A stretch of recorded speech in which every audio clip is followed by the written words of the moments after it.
thanks to Sonic and their help in having this state finals broadcast. We want to recognize all our sponsors for this playoff game, this state finals championship game.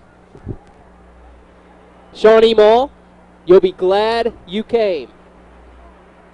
Dennis Morris, more than just insurance, a commitment to you and your family. Emmanuel Baptist Church and the Living Christmas Tree. Walls Bargain Center, the home of great stuff cheap. Shawnee, we are in Norman, Oklahoma. Memorial Field, the home of the Sooners. Championship field to watch a championship game.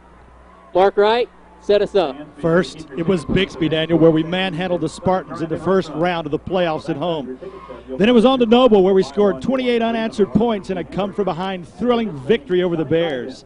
And then last weekend, right here in Norman, where we held on in a nail-biter to defeat the Ardmore Tigers with that tenacious Wolves defense leading the way and a 23-16 win, as Carter Whitson scored the go-ahead touchdown with only 33 seconds left in the fourth quarter.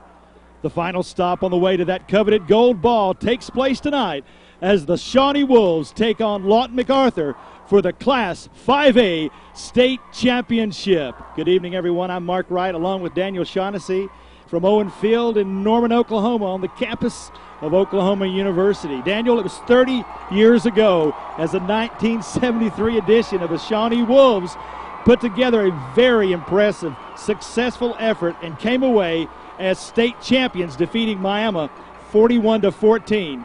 And now it's taken the Wolves 30 years to get back in this position. An opportunity to play for the most prized possession in high school football, the Class 5A State Championship Trophy. Oh, Mark, as we watch the boys, young men, the Warriors, walk around the field and prepare for the toss, you can hear the Shawnee crowd going crazy already. Well, the Lawton MacArthur Highlanders got here by beating Douglas, Claremore, and then Tulsa East Central last weekend. They beat them 49-14 and really ran away with that game. I think it was 28-0 at halftime. Yeah, and they were a tough team. Let me say something a little bit about MacArthur. In the write-up that they have, they read it right out. They say, the hottest team in Class 5A. You know, we have a hot team as well, Mark. And we've been going up against, it seems like, week after week, the hottest team in 5A. Last week it was Ardmore. This week it's Lawton. I just know in the hearts of our boys as we watch them prepare for this game, they're ready. They are ready. Well, you know, I were down on the field earlier during warm-ups, and I haven't seen that kind of intensity all year long. I mean, these young men are definitely prepared, and Monday and Tuesday were two great days of workouts for the Wolves, but some of the most intense workouts that Coach Whitson says since he's been here. And you see the seniors down there lined up as the captains. All the seniors really are representing there, but you see some of those guys down there. But let me tell you, these guys are so prepared and they were so focused that as they were warming up down there, as Lawton began to scream and holler and do their cheers, they paid no attention whatsoever. They were so focused in what they were doing.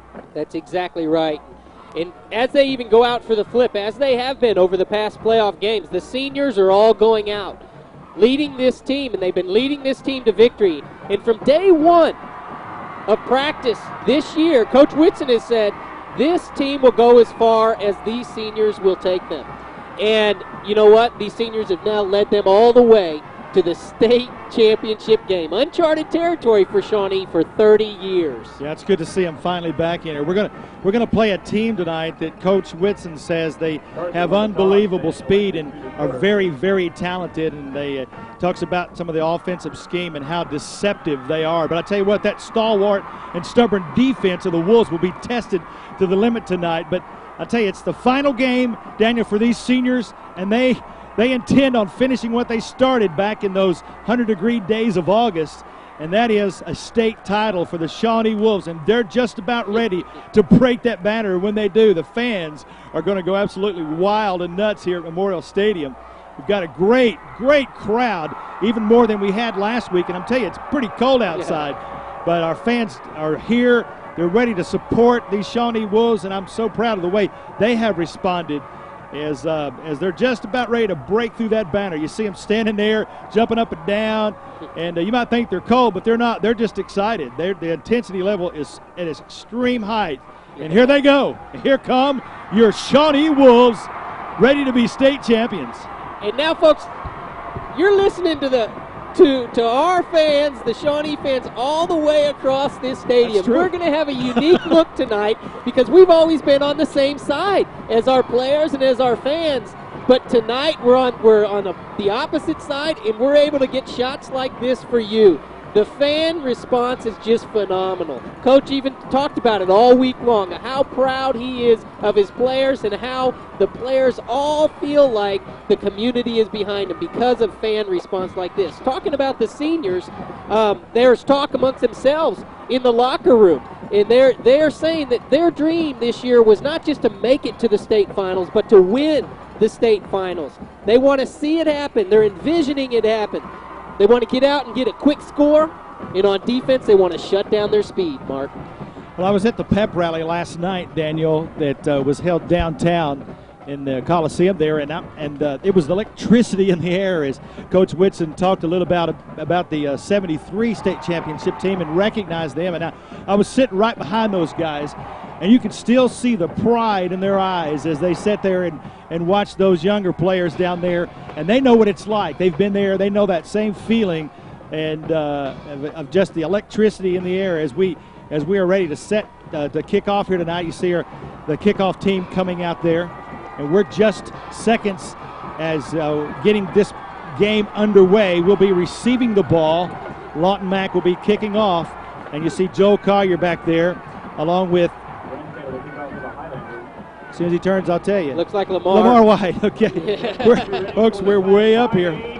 We're actually higher than we were last week. It's a lot of fun. We're a level higher than we were even last week, and their numbers are so small.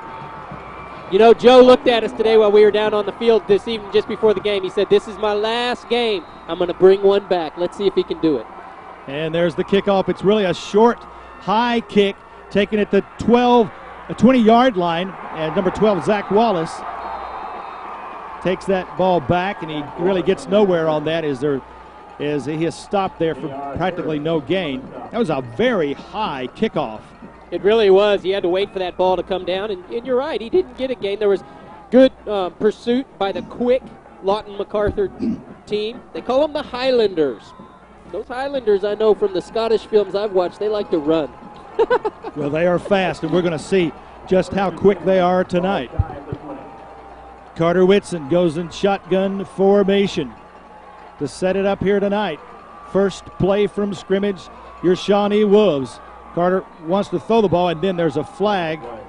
I think there was motion on the line before the snap.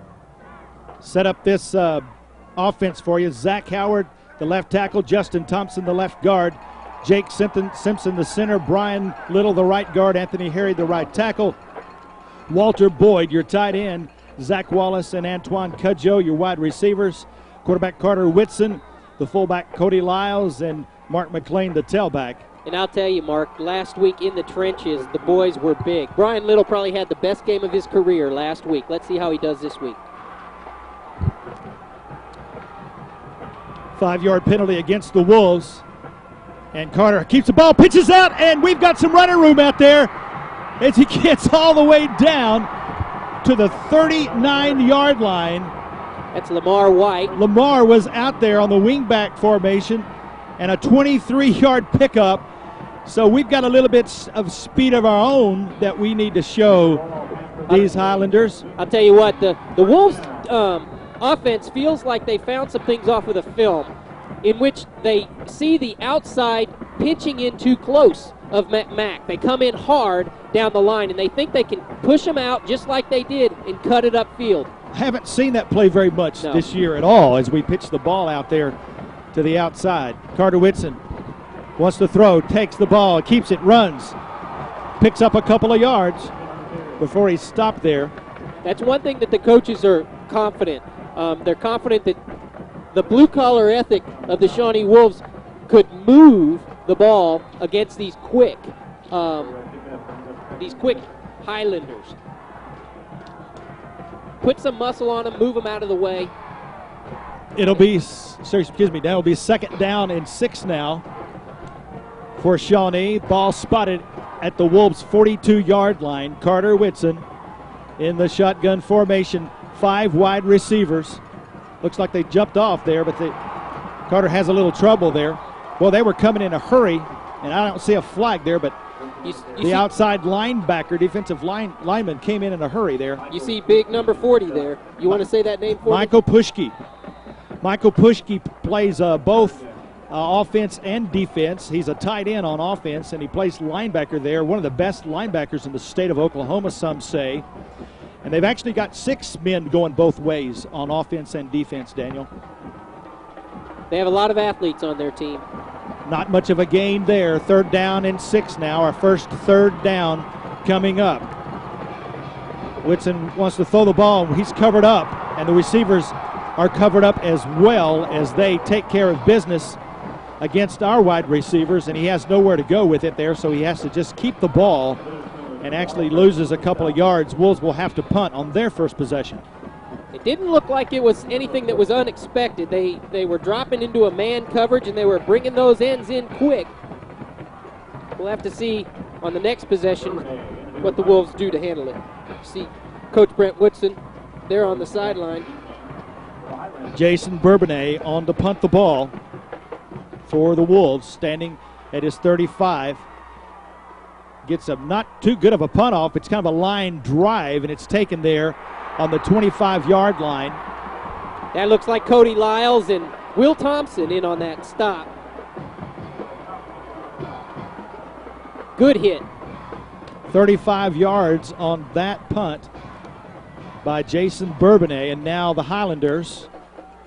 Lawton MacArthur will take over for the first time on offense. 1st and 10 yards on the 24-yard line. Quarterback Ryan Karstensen goes under center, man in motion. They gave it to number 3. They gave it to number 3, and you see that deceptive speed. That's Alvin Lusby who takes the ball there. It's like a Gator offense that shows a lot of misdirection, and they can do a lot of different things with that particular style of offense. Coach Whitson says they can sweep the tailback through the middle. They can throw a long pass. They can do all these things all off of a fake, and so it's very deceptive. It's very difficult to defend this type of offense, and on every play they'll send a man in motion. So it's very, very, very hard to defend that type of offense. 1st and 10 on that play. Here goes the man in motion, and this time he hands it off again, and that time we snuffed it out as he runs laterally. He lost about 7. And gets nothing on that particular play. Actually, minus 4 yards on that carry. As number 9, it looked like Julian Furman running the ball. It looked like Jared Jackson was there for the tackle. It's good to see the boys be able to string it out like that, Mark. I think that's what we're going to have to do. We're going to have to be able to string them out down the line and get some help over there to make the tackle. No gain on that play. Actually a loss of 3 yards. It's 2nd down and 13. 4-yard loss. Ball on the 31-yard line. Another handoff there to see a flag goes down for a loss. That's Chris Jackson, the wide receivers. And I tell you, it plays havoc on a guy that's up here trying to report who's got the ball because there's so much misdirection that goes on. We'll check that flag there and see. Now, as Joe Collier in on the stop, he came up fast from his cornerback position. And looks like there was holding out there on the corner against the receiver who was actually trying to block Joe Collier. It didn't seem to stop him any, though, Mark. Let's check this flag here. It's going to be declined. It was illegal use of the hands. Because it's going to bring up should be 3rd down, right? Okay, should bring up 3rd down and 13 now. I like the way that they're stringing that out. The Highlanders haven't really passed a whole lot compared to the Wolves. Karstensen has thrown the ball 109 times. He's completed 69 of those passes. He's got a pretty good percentage rating of 63%, but now it looks like they'll probably need to pass. He rolls out to his right and doesn't. That's another flag goes down. Yeah, it looks that's like probably going to be a holding call. And you know, Mark, that's a unique lineup that they like to do. And the coaches were explaining that not all three of those receivers out there can be eligible at one time. One will find that he'll have to hang out around the line simply because of the lineup and the way that they have them offset on both sides. Can't say that I quite understand it, but it was an interesting pickup that the coaches read from film, that they have one player out on that three-player set that's actually a dead player. Blocking below the waist was the call that goes against Lawton Mac, and we will decline that penalty because that puts them in a fourth down position, and it's 4th and 15. They'll have to punt. And there's a fake punt, and I thought it was going to be fake, and he takes off running, but then he finally kicks it. That was very strange.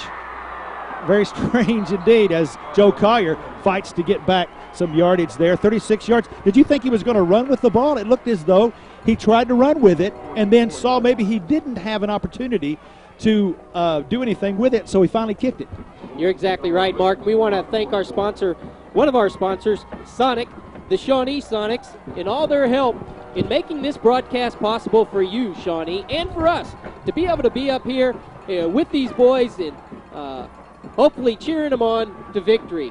The Shawnee Sonics, 4625 North Kickapoo, 2131 North Kickapoo, and 1106 North Harrison. Thank you, Sonic, for all your help in making this broadcast possible. Well, there's another flag down on the play there. It came on the return, and it was thrown at a blocker, and I think it was a block in the back. Probably a push in the back, so that does push us back a little further. Still not too terribly bad field position on our second possession of the game tonight. And actually, my spotter told me it was holding. Holding was the call. Ball spotted on the 28-yard line. Carter Whitson throws the ball out there, and that is Bourbonnais, who makes a nice catch close to a first down. He's going to be very, very close to it. 11 yards on that pass completion from Whitson to Bourbonnais. And yes, it is a first down for the Wolves, so that's their first down tonight. I'll tell you what, Coach Whitson said that they were going to have to be able to pass tonight in order to beat this team. Wolves seem to be really moving quickly tonight. I mean, they seem to have an extra little spring in their step as they come to the line of scrimmage. 1st and 10. Ball on the 39-yard line. Whitson hands the ball off, and he just fights for every single inch. Lamar White down there. Lamar White in there all the way to the 45-yard line. Wolves threatening into Lawton Mac territory on their second possession. Did a great job defensively, Daniel, as we took care of business back when Lawton had the ball moments ago. It'll be second down now, 4 yards to go for your Shawnee Wolves. Now looks like a stoppage of play here for some strange reason. Looks like official timeout is the call. Appreciate Robert Douglas up here in the booth with me tonight, is my official spotter. Appreciate him coming over and helping out. Well, if you're going to recognize Robert, you got to recognize old Jake, too. Jacob Wright, your son. He's up here. Jacob's been doing stats all year and does a great job. Josh is up here. We got it all going on. Got the whole fam up here because it's warm. 2nd down and 4 now for the Wolves. Carter Whitson keeps the ball, runs up the middle, pushes his way near a first down. He's about a yard shy, I believe. Big number 65 wrapped him up, Nathan Fernandez. He's a sophomore, 248-pound sophomore. He's a big old boy. Can't say enough about this offensive line for the Wolves. We don't mention their names enough. You're exactly Herod, right. Little, Simpson, Thompson, Howard, Boyd, those guys who are every game long doing their job to make those holes for those running backs and for Carter Whitson. Well, and they've led this charge through the playoffs, Mark. They really have. It's 3rd down and short yardage situation. Carter Whitson goes under center. And oops, we jumped a little too soon there. I think that might have been Walter. Yeah, he and Cody Lyles both Yep. seemed to jump at the same time. Get some of those butterflies worked out in the first quarter. Well, here. you know, that's our third penalty. That's a third flag thrown on us so far in just the first 2 possessions, Mark. Yeah, been 5 penalties already tonight. And we didn't see I think that's about all we had the whole game last week. Mm-hmm. All right, so it's a little bit more difficult situation now for the Wolves. It's 3rd and 6 now. And looks like they're showing a blitz. Carter Whitson chucks the ball out there to Cudjoe. He's got the ball at the 35 to 30 and breaks tackles. Or actually he takes the tacklers with him for about 10 yards. As you saw, a quick frozen rope from Whitson to Cudjoe, 28 yards on that pass completion. You really did. And again, the coaches feel like they can throw on this ball team. They feel like Lawton Mac is a team that's going to show them a lot of man coverage, and that's one of our bread and butter plays, the slant. How many times have we seen that one? Which had a nickel for every time we've seen that play this year. We've seen it work. It works. It works for the Wolves, and this works too because it's 1st and 10 now on the 28-yard line. Another flag goes down. That looked like number 4 in black and yellow jumped into the neutral zone. That looks like what they're saying. That's J.R. Harris for Lawton Mac. I hope so. I'm telling you, Mark, it looks like Lawton Mac is trying to employ the same defensive tactic that Ardmore tried last week and just trying to attack Carter Whitson. But our line has proven to be a very disciplined line, and we've been able to pick up the players that are coming in, and Carter has time to make those throws, or he's handing off, and Lamar's able to make some yardage on the run. It's 1st down and 5, and that is the best position you can be in because you can do just about anything out of the playbook that your little heart desires when you're in that kind of situation. As Carter Whitson takes the ball, he goes to his right. He's got a blocker out there, Lamar White, and he makes the corner. Carter Whitson all the way down to the 3-yard line. What a great run by Carter. Credit number 22, Lamar White, out there making a nice block, 20 yards on that carry from Carter Whitson. He and Joe Collier was out there as well, leading the way. It was good to see Carter tuck and run on that because there was a lot of green in front of him. It's a well-conceived play against this defense. It's 1st down and goal for the Shawnee Wolves with 4 minutes and 49 seconds left to go in your first quarter. The Wolves threatening right here on the 3-yard line. Carter Whitson, shotgun formation, keeps the ball over just straight up the middle, and he probably gets about 1 yard on that particular play.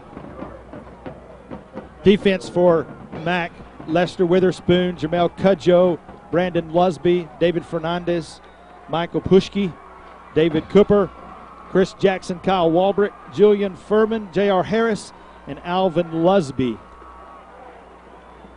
Tell you, we'd like to see him push the ball right in now, and I see a bunch of fans over there just ready to go off. Mark. Well, Daniel, one of the things that we have up on Lawton Mac is our size, and this is where you want to take advantage of our size. And that time, they have some penetration there, and he gets about a half, maybe a yard, still gets a yard, even though they got penetration. It's going to be 3rd and 1. That was number 65 again, who got in there pretty quick, and he got right to Carter's feet. He just kind of slashed the gap and got to Carter's feet. Carter was still able to push ahead for about 1, like you say. I think we only have a few feet to go for a touchdown. Walter Boyd time. Straight ahead, Walter. Actually, he doesn't. Or he does. Is that Walter? Over the top. Touchdown, Shawnee High. Oh, does that work or does that work? It's always good to see Walter line up back there. I didn't know, though, that he was going to the high jumper as we see those fans who were just itching to go off. Put him on the track team as a high jumper. Yeah, might as well. Well, soon we'll be seeing a lot of these same boys out on the basketball team. It's basketball season, but they're going to have to wait till next week. Adam Betterton on for the extra point. It's down, it's up, and it's good as Adam splits the uprights. And with 3 minutes and 35 seconds left to go in the first quarter. It's Wolves awesome. draw first blood, baby. Isn't that good? Oh, It's this feels awesome. good. It's This feels awesome so to see good. the Wolves take the ball down like they owned the field. It's like they belong here, you know. It- I mean, and they've not really got any respect. They've been so. I mean, of course they weren't picked early on to do as well as they have done, but even when they got into the playoffs, not too many people thought they really deserved to be where they are. But Coach Whitson knows what kind of team he has down there, and he knows what they're capable of. And you know what? The players believe it too now. There's no doubt about they know they deserve to be here. You're exactly right, and it's all business for them, which is something that's great to see with young men this age. It's business for them, and they are pushing forward to a goal, and that goal is a gold ball, a new gold ball. Wow.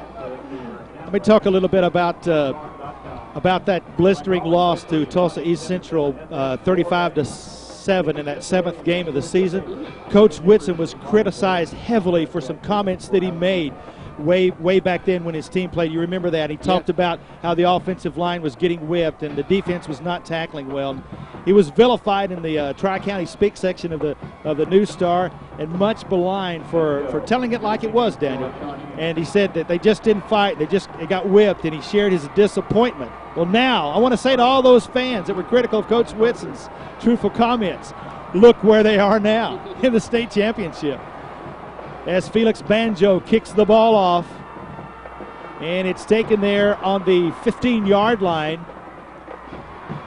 And he's swarmed over by just a host of Wolves. We want to take this opportunity to pull up the Robert Gunderson Oklahoma Orthopedics and Sports Medicine scoreboard. Thank you, Robert Gunderson, for your help in making this broadcast possible. As we look and see the Shawnee Wolves draw first blood. Shawnee 7, Lawton Mac 0. That looks good. That looks good. We want the blood to keep going that way as we see another mark-off flag against Lawton MacArthur, pushing them back inside their own 20-yard line, Mark. That's nice.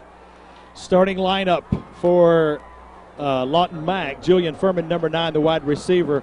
Michael Pushke, the tight end. Jermel Cudjoe, number 73, the left guard. Sean Garibay, the left guard. 51, the center, Jeff Williams. And I'll give you the rest in just a moment as the quarterback throws the ball right over the middle, and it's complete there.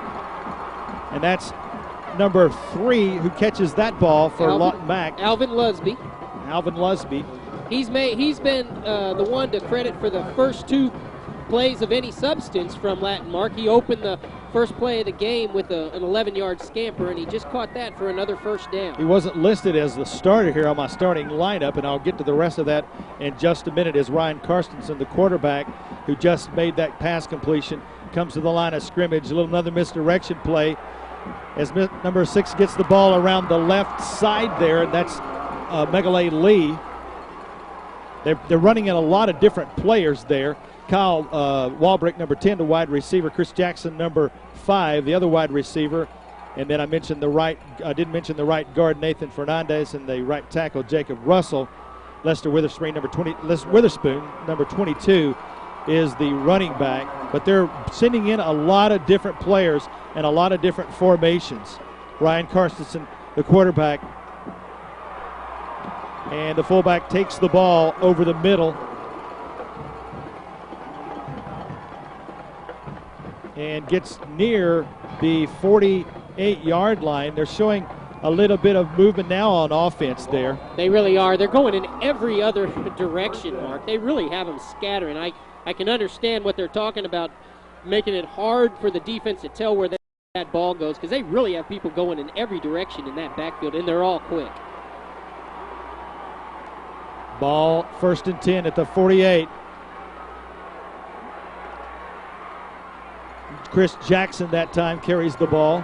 And Jared Jackson pulling him down. He almost got the ball with it when he took him down. And the way that they carry that ball, it looks like we may get some turnovers. But that's one thing that Coach Whitson credited on this playoff run is our ability to take care of the ball, and he noted that Lawton Mac has been very good at it as well. Well, Coach Whitson talked about the deceptiveness of this particular team. And I'll tell you what, I've seen a lot of football games, but it is so difficult to see who has the ball.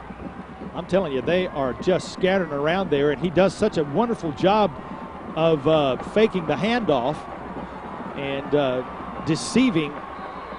Well, he's deceiving me every play. Yep. A flag goes down as number 5, Chris Jackson, goes in motion that time, and that's going to be against Lawton Mack. It was a delay of game penalty, Mark. It's really going to help us out. That's going to push him back from a 2nd and 4 and make it a 2nd and 9. If we can weed out this play, it'll bring up a big 3rd down.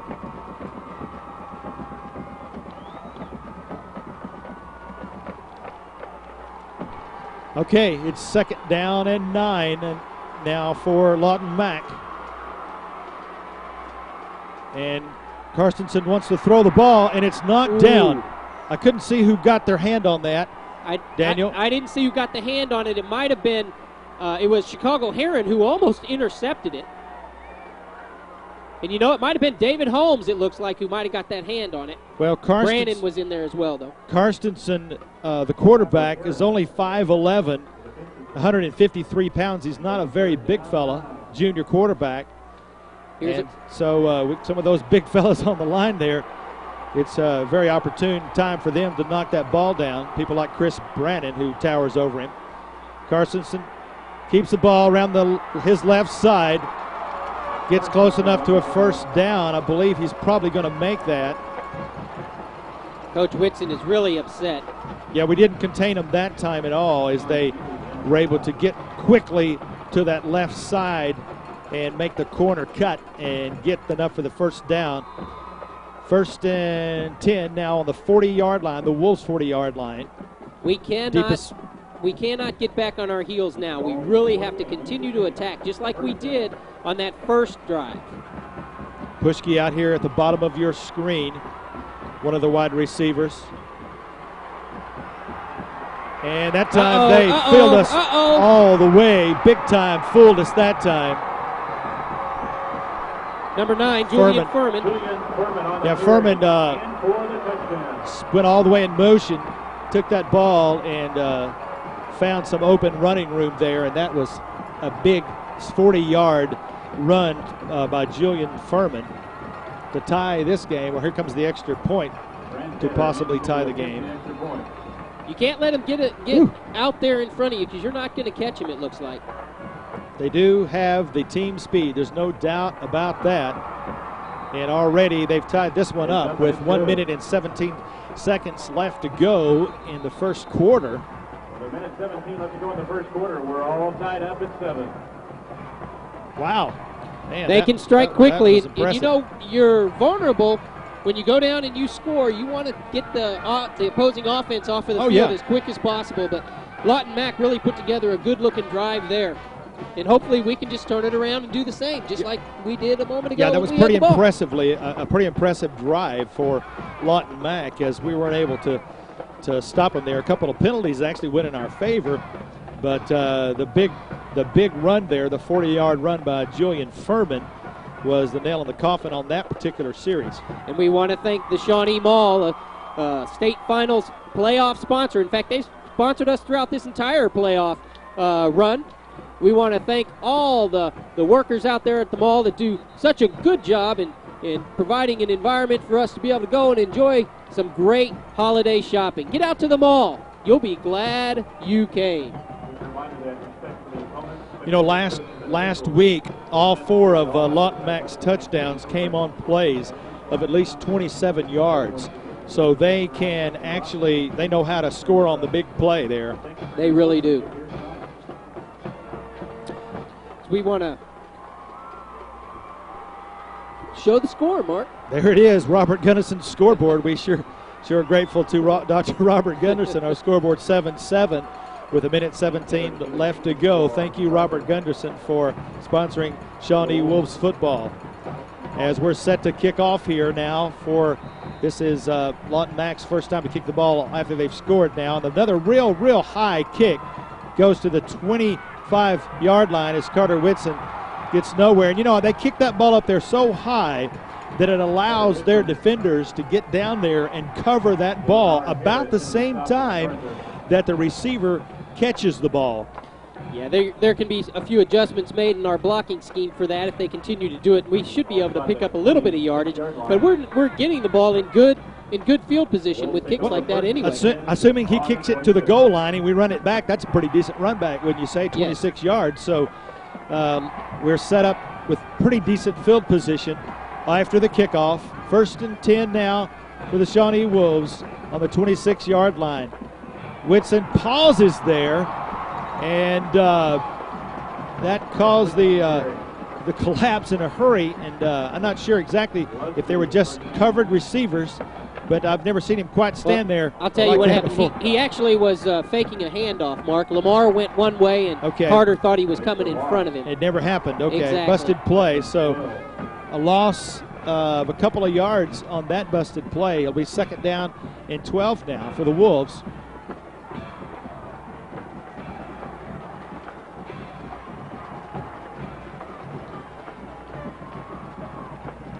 Whitson hands the ball off to the first man through.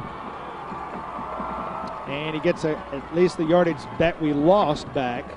That's Cody Lyles who took that ball. Lined up that time in the I formation. We haven't seen a whole lot of that formation thus far this season. You're right, not recently, in fact. Earlier in the season, I think they did that. Yeah. They like those quick hitters with Cody. It's good for 3 or 4 yards each time he does it. Sometimes he pops it for more. He picked up 4 there. You can see Lawton Mac trying to get their fans all fired up. It's 3rd down and 8, and a timeout is called. And I'm not sure who called that. Well, I'll tell you what. It's the end of the quarter. I'm sorry. Yeah, okay. We'll take advantage. That's why it's a timeout. We'll take advantage of this change of quarter by recognizing another sponsor for this state finals broadcast. Dennis Morris, more than just an insurance agent, he gives a commitment to you and your family. Dennis Morris Insurance, right down on Harrison Street in Shawnee. He's dedicated to the community of Shawnee and to the people of Shawnee. I know Dennis personally, and I want to recommend him to you for life, auto, home, business, just about any insurance that you might need. Dennis can help you out. And I'll tell you what, if he can't help you, he can sure point you in the direction that you should go. Give Dennis Morris a call. He's got a great staff in there to help you. They're all very knowledgeable, very courteous. They'd love to hear from you. And Shawnee, even if you don't want insurance, stop by there and let them know that you appreciate their sponsorship in making this broadcast possible. Well, we traded touchdowns in the first quarter as Shawnee put together a very impressive drive to draw first blood, as you saw Walter Boyd go over and score the first touchdown. But then Lawton Mac, when they got the ball back, responded in kind as they were able to put 6 points on the board as well and tie this thing up 7-7. This is a big 3rd down play for Shawnee. Certainly is. It's 3rd down and 8.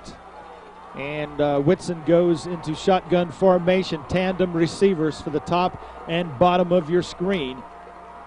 Whitson's got great protection, finds his man out there, and he was so open, and you don't see that happen very often where Carter Whitson just throws it out there just a little bit too far, and Joe couldn't catch up with that one. Joe Collier, the intended receiver. From the angle in which we were looking, you saw that Joe did have a few steps on the defender, but from where Carter was, he had just a slight seam that he could squeeze that ball into, and it just went off of Collier's hands. And had he caught it, though, he could have been gone. It would have been nice, because he was behind the receiver.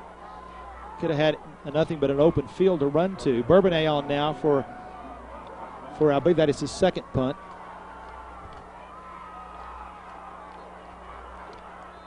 Stoppage of play, another penalty marker down, and we've seen a ton of penalties already tonight. And Coach Whitson's having a time out over there. Yeah, he's upset because our end moved on that far side. They were showing somebody coming up onto the line to blitzkrieg him, and he backpedaled a little bit. Oh, he was drawn off. Okay, so it's offsides is the call. He was fooling us with that signal, wasn't he? Sure Mark? was. I'm glad we got Robert back down here to tell us what these signals are, because we don't know. All right, let's try it again. Jason Bourbonnais standing now at his 19-yard line.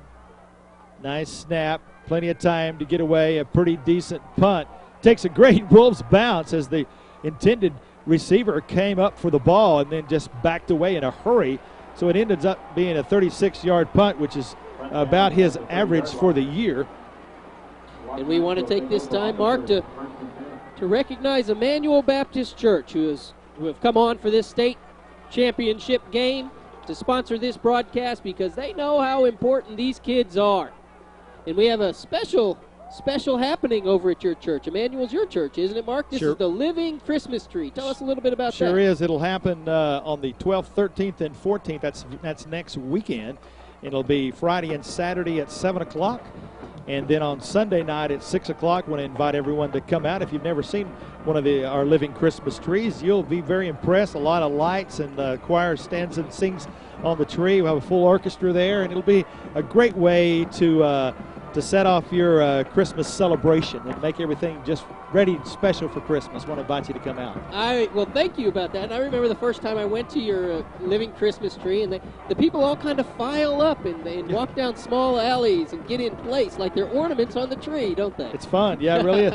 And it's kind of creepy way up there on top. Janice Maynard always gets on the top up there, and I don't think anybody else is as brave as Janice to want to get on the top. But it's a lot of fun. We have a lot of fun doing that, and it takes a lot of effort and a lot of people to make it come about. But we certainly want to invite you to come and be a part of it. You're certainly welcome to come and be a part of that Friday, Saturday, and Sunday next weekend. Well, thank you to Emmanuel Baptist Church. All right, now it's 1st and 10 on the 30-yard line for Lawton Mac as they take over on downs. Handoff there goes to number 22. 22, Witherspoon, who runs around the right side, picks up about 5 or 6 yards on that carry.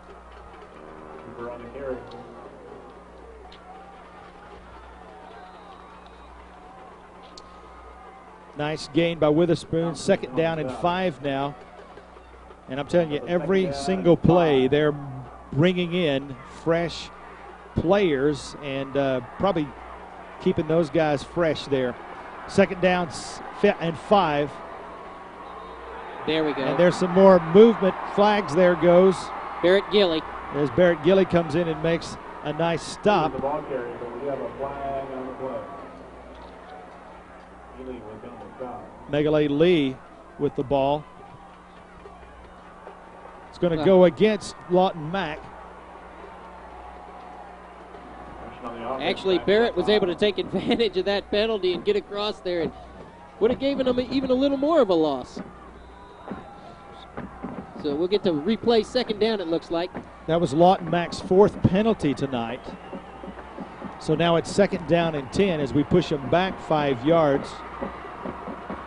Carstensen to keep the ball. He throws it out there to Pushke.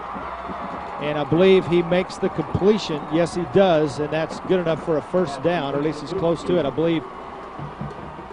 Coach Whitson sure seems to think that ball bounced. But that official was right on top of the play. Are they going to give him the 1st down? Yes, they did. Okay.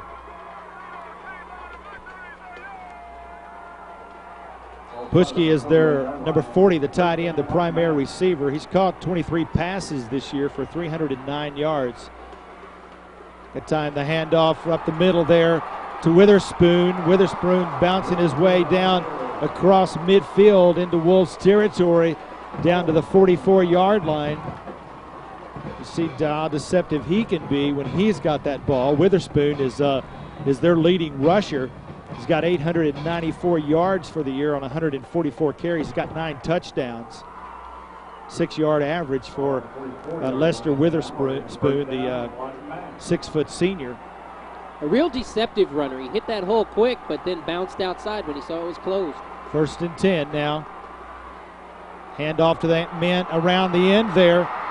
And boy, I tell you what, they can really show some deception there, as that was the end around that time to number 6, Megale Lee. Yeah, that's big David Holmes coming all the way from his defensive tackle spot to make that tackle 15 yards downfield.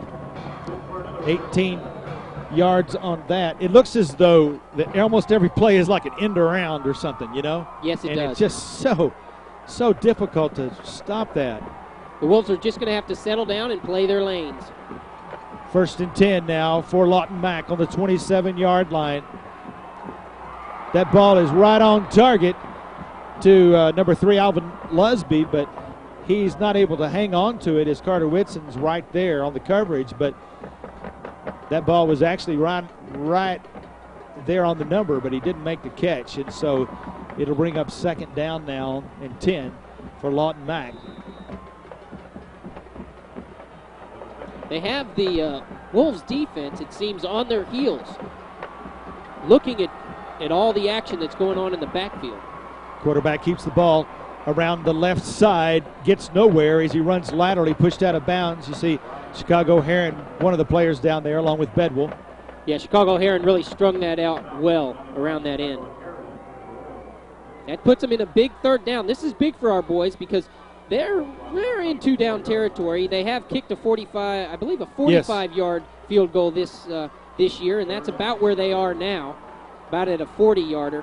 But they may just be in 4-down territory, so we need to stop them here. 3rd down, 7 yards to go now. Ryan Karstensen, the quarterback. Same play this time, and he keeps the ball. And again, ditto last play.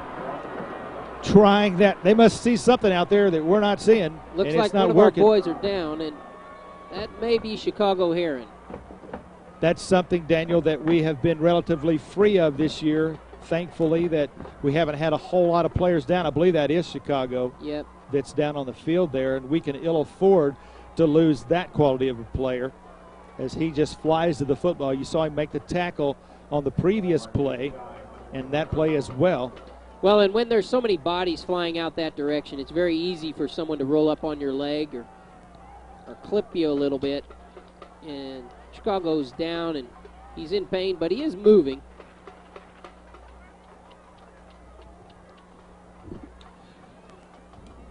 Well, it's going to bring up 4th down. Let's take this opportunity as we wait for them to tend to Chicago Heron to thank Walls Bargain Center and their sponsorship of tonight's ball game. Let's go back real quick and show Chicago. He's up and he's walking. He looks good. He looks like he does. may just be limping a little bit. Maybe got the wind knocked out of him, possibly. We know that he had an injury earlier in the year. Yes, he did. It happened in practice. I remember like the 2nd or 3rd game of the year, and he missed a couple of games, I think. But he looks like he's going to be okay there. And don't worry, Walls, we'll get back to you. We just want to see our Warrior coming off the field to an ovation of the fans. Big 4th down here, Mark. Big 4th down. This is a big 4th down, and I think they may be over there discussing what their strategy is going to be here. And I'm not going to speculate whether they're going to try the field goal or not. Jacob Brandstetter is their kicker, a field goal kicker. He's kicked a 43-long field goal this year. And let's go ahead and thank Walls and their help for this state finals broadcast. They've come on board, and they've been with us all year long. Walls Bargain Center always has bargains to choose from, and their stock changes regularly. Get in there and visit Walls in downtown Shawnee, Seminole, and Ada. Thanks, Walls, for all your help in making this television broadcast of Wolves football possible. Biggest play of the game thus far. 4th down and 5, and Lawton Mack is going to go for it here. Same play 3 times in a row, and he's still struggling out there. I see a flag go down, and it looks like everyone but maybe 2 of the Shawnee Wolves made that tackle. And I don't understand the concept of why you run the same play 3 times in a row, and it doesn't work either time. It looks like they got Shawnee for a face mask. Ouch, Mark. ouch. That is too bad. If we would have taken him down on that when our first contact that we had, and he wouldn't have messed around in the backfield, we would have been all right. That could be a critical. Could be just a 5-yarder, but that could be enough for a 1st down. They're moving it 10. Personal foul. Oh, baby, that hurt. 15. That is crucial because we had them stopped. Our coaches sure don't like it. Ouch. Well, That's one of those instances where it seemed like everybody had a shot at the quarterback, and he's struggling trying to get loose, and you're just grabbing for whatever you can grab. And sometimes you reach up and grab what you're not supposed to, and that's the face mask. And evidently that's what happened there. So the Lawton Mac gets new blood this time. But that time Witherspoon gets the ball, and he's hit almost immediately as he gets it. And another flag comes down, and we have seen the yellow markers on the field tonight. That looks like that'll be against Lawton Mac for holding. Don't call him Lawton Mark. Excuse me. That'll push him back. That'll push him 10 yards back, which will help us give him a 1st and 20. We're coming after that ball a little bit better here, and hopefully we'll keep that up. I've noticed more penetration on this particular series than I did earlier, especially the last 4 or 5 plays. It seems like they are getting able to doing some penetration there. 1st and 20 now for Lawton Mac. Quarterback wants to throw the ball. Has a man after the ball is tipped as it comes off the hand of Karstensen. It was David Holmes in there to get his hands up and make that tip, it looked like. That's the second tip that we've seen tonight. The defense is getting to be very active, Mark, and this is kind of what we've seen in games past, in which a team may move the ball a little bit early, then we kind of get caught into our scheme, and we start to see their speed and understand and stop them. They seem to get more tenacious as the game goes along. Quarterback wants to throw the ball. Karstensen over the middle. Receiver is there and does not make that catch, or that would have been 6 points. And that ball was right on target, it seemed. It really did, Mark. It looked like the receiver was so open that he got kind of excited. Maybe he jumped too soon. And he did, and you know, McAvoy was able to get back into position and knock the ball down out of his hands there at the last second, but we are very fortunate on that play. I couldn't tell if that was Alvin Lusby. Was that 3? It was Lusby, okay. Yes. Alvin Lusby, the intended receiver, ball right on target, and I think that's the second one that he dropped. I saw another one went right into that 3, and he missed that one. Timeout on the field. We haven't been able to call Corey McAvoy's number very often tonight, but that time they came at him. We talk about that a lot, Mark, in the sense of some teams just seem to want to go at Corey, and they don't quite understand that he's quite a cornerback over there. But this Lawton Mac team hasn't really been going that direction. Yeah, you'd line up all these players and say, let's all have a race and see who can win a 100-meter dash, and I guarantee you number 28 would win that one. Yeah, I hope so. This Lawton Mac, not Lawton Mark, this Lawton Mac team. You're a terrible time with has had a few fast players themselves that they're showing tonight. Well, we've seen several of them tonight, and we've just got a report that Chicago Heron actually just twisted his ankle. He's fine, and we're expecting him back. Yeah, it's got to be almost broken before you're going to stay out there on the sideline tonight. I'll tell you, everybody wants to be in this game. Everybody wants to play in this contest. It's 3rd down. It's 20 yards to go for Lawton Mac. Ball spotted at the 23-yard line. Quarterback throws the ball over the middle, and that time it's incomplete again as double coverage there, and a great play by number 8, Joe Collier. And you know, as he goes up with the receiver and boom, makes great coverage there. You're exactly right. That was good coverage. You Joe saw Collier and poor Joe last week trying to defend a giant. And you know, I bet that's Tucker Brown back there in a new number 23, because there's Tyson, of course, is suited up tonight. And we've seen Tucker. He's the only other guy I've seen back there, and he made quite a play to help out Joe. And I'm just guessing, Shawnee, so be forgiving. All right, 4th and 20.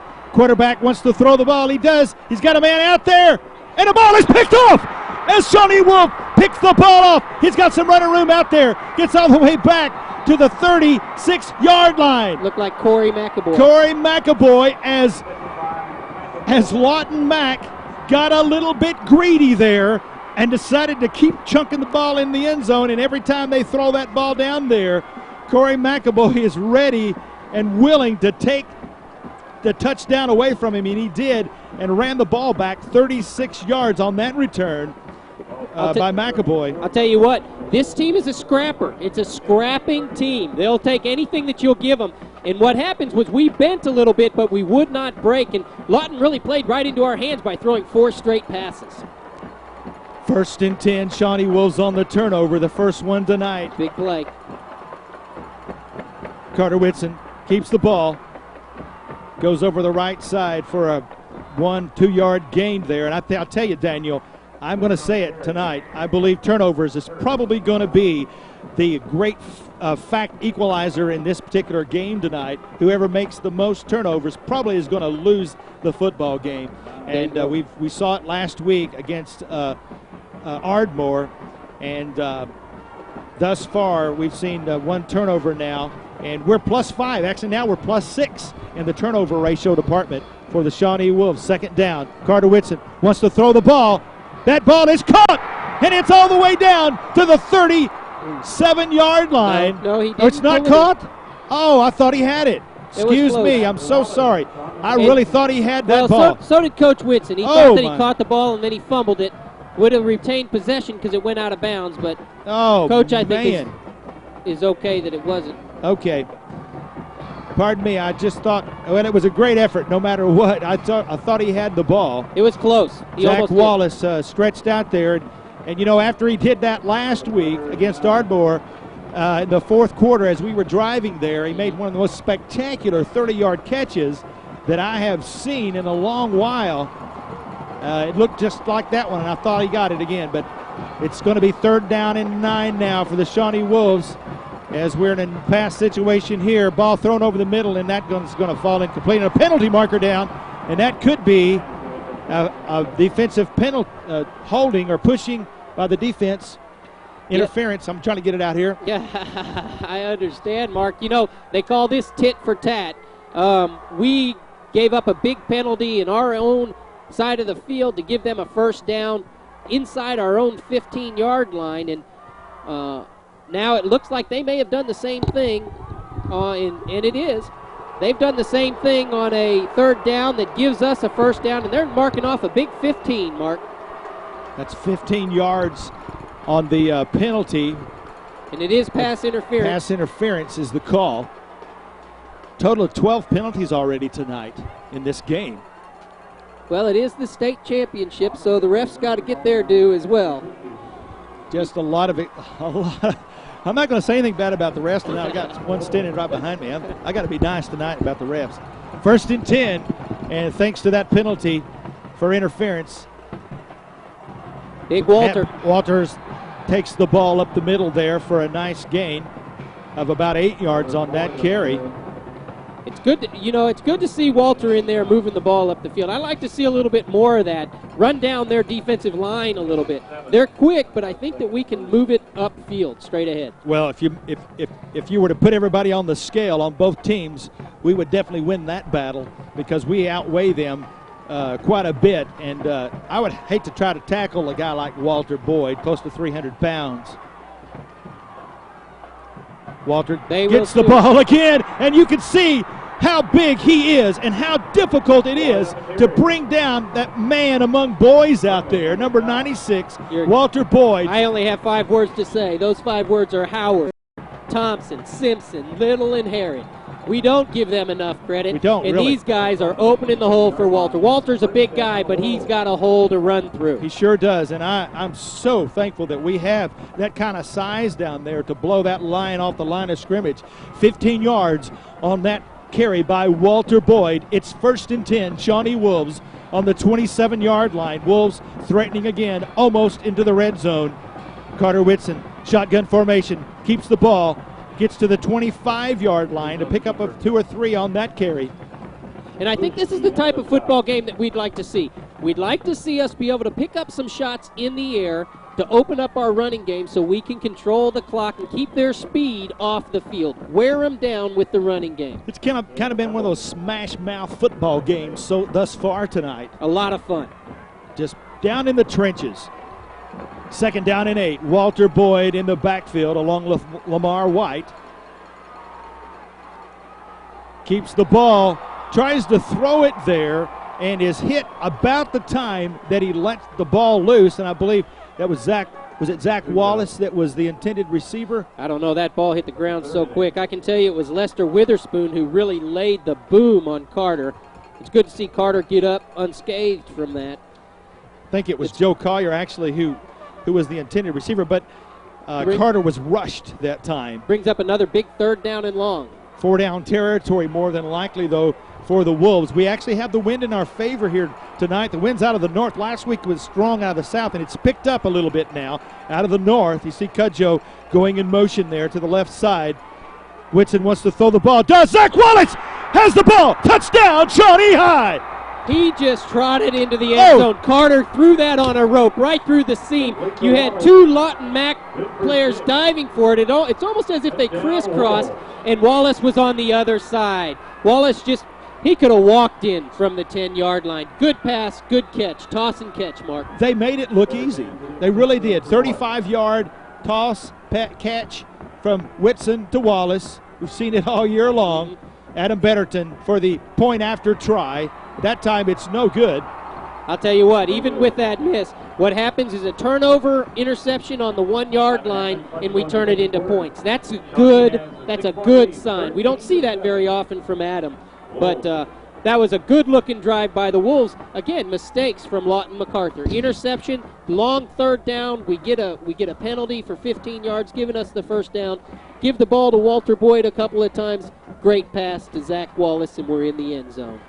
Well, I tell you, Daniel, that goes to show you how important turnovers are, because we were able to take over. Actually, we intercepted the ball almost down here in the end zone practically, and ran the ball on a nice run back by Collier. But then when we had the ball on the turnover, we were able to drive the field there all the way down to score and put some points on the board, and we finally take the lead again for the 2nd time tonight. Carter Whitson is 3 for 7 for 74 yards already tonight. With a touchdown. And Zach Wallace, I'm telling you, that kid is unbelievable. He has just broken the single season record for Shawnee High School. He was tied with Jason Dyer back in 1992. That record has been held there for 11 years. And now with 11 touchdowns for Zach Wallace, he has just now broken that high school record. Thank you, Zach Wallace. Kickoff by Banjo. Not as deep as it normally is. Ball taken at the 7-yard line. Straight up the middle. He gets back to the 30-yard line. That's Julian Furman, the one who received and carried that ball back. Big number 25, Brandon Davis, is who brought him down. And you know, Carter's also adding with each touchdown pass to his high school record of TD passes. His Shawnee High School. These are Shawnee High School records. 15, I believe. Now he's 16 or 17. You know, one paper said 15 and the other said 17. So, well, either way, they said it was a rerecord already. Yeah, I was going to mention that. He did break that record. Around the left side there goes Alvin Lusby, pushed out of bounds, and it seems like they've run that same play. This time there was a handoff, but they're trying that left side over there for some particular reason and seem to be favoring them. That it works to their advantage that time, is it about a 6-yard gain on that carry. 2nd and 3 now. Ball on the 37-yard line for Lawton Mac. Handoff up the middle. Gets close. They might measure on this, but we'll take this opportunity to bring up the Robert Gunderson scoreboard. Robert Gunderson is the team physician for the Wolves. Robert Gunderson loves kids. Robert Gunderson of Oklahoma Orthopedics and Sports Medicine, a board-certified orthopedic surgeon. He shows that Shawnee is taking the lead again, 13-7. That looks like, was that a fumble on that play? Like he kept the ball. Okay, I saw everybody scrambling around. They were trying to just go forward for the 1st down. Oh, okay. And the mark is on that side of the line. It's going to be very close, Mark. It was 3rd and 1 on that last They gave play. him a generous mark there. Yeah, but I don't think he made it. It's going to be a timeout for a measurement, I believe, as they call the chain gang over. And we'll see. While they do that, let me make mention of the fact that this defense of Lawton Mac has held two explosive offenses, Tulsa East Central and Claremore, to just one offensive touchdown apiece before tonight's game. And we've already seen us score 2 touchdowns tonight. So we're doing a great job there. It's going to be about 2 inches, according to the referee there, as he holds up. You can't get much closer than that without getting a first down. I'm looking in my field glasses, I mean, and it looks like he's right on the post. That's almost one of those credit card spots, you know. Robert, have you had some of those where you just stick a card in there to see if it's there or not? Have you had a few of those? This is a great opportunity for the Shawnee Wolves. Oh, wow. Okay, it's 4th down. They just did a touch play the last time, and the quarterback tried to go forward for it. Let's see if old David Holmes and Brandon and Torrance Early can stack this get one up. There. There's a fumble on the play, and Shawnee gets the ball. Carter Whitson with the fumble recovery. And oh my goodness, how big is that? If you can't stop him on 4th down, you might as well get pick a fumble. Up the fumble. Yeah, get the turnover ratio in your favor, because that is so disheartening. That's what a money player will do. He'll be there ready to pick up that fumble. I'll tell you, David Holmes was in there on the bottom of that pile. Somebody put Torrance an Ely. Unbelievable hit on one of those players. And we want to take this time to again thanks Walls Bargain Center for their support of Shawnee Wolves football and this state championship broadcast. Well, we would have got the ball back anyway, but it's so nice to see it as a fumble. Carter Whitson, the quarterback, hands the ball off, tries the left side there, gets about 3 yards on the carry. Hard-nosed football right behind this big offensive line. We like to see that, Mark. And, you know, they actually he had pushed forward for that first down. So their mistakes again. Yeah, their mistakes again in giving us these opportunities, they work out for the Shawnee Wolves. No doubt he would have had that first down had the ball not slipped out of his hand. Second down and 6 now for your Shawnee Wolves. Lamar White in the backfield. Carter Whitson wants to throw the ball. He does. Again, Zach Wallace makes a nice catch out there. Good enough for a first down for Shawnee. And the Wolves are threatening again. The coaching staff felt that stop route would be open all night long in front of those receivers, because the receivers have to respect the deep capability of Antoine Cudjoe and Zach Wallace. And so they're giving up some yardage, and we can pick up 6-8 yards at a pop just with that little stop route. When a guy's catching 47 yards already this year, you got to give him some kind of respect. I'm talking about number 12, Zach Wallace. 2 men in the backfield now, sharing it with Carter Whitson. Handoff to Lamar White, and he gets stacked up there at the line of scrimmage for not much of a gain. It was good that Carter handed that off, though, because they had a spy on him. Little number 10 was right in his face right as he handed that off. Well, they're flying to the football. There's no doubt about that fact that Lawton Mac, maybe they might not be very big, but they will fly to the ball. Well, and standing down there next to him, these are not little boys, though. Second down now and 10 for the Wolves. Carter wants to throw the ball.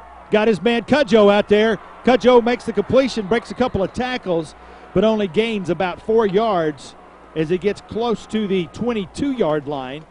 He danced a little bit out there, giving just enough time for big number 40, Michael Pushki, to really lay a hammer on him. It's good for Antoine to get that ball and move it up the field as he did. All right, it's 3rd down, and again, Wolves find themselves in 4-down territory, and last time we were right about this place right here, close to it, maybe a little further back, is where you saw Wallace make a touchdown catch. Let's see what happens here.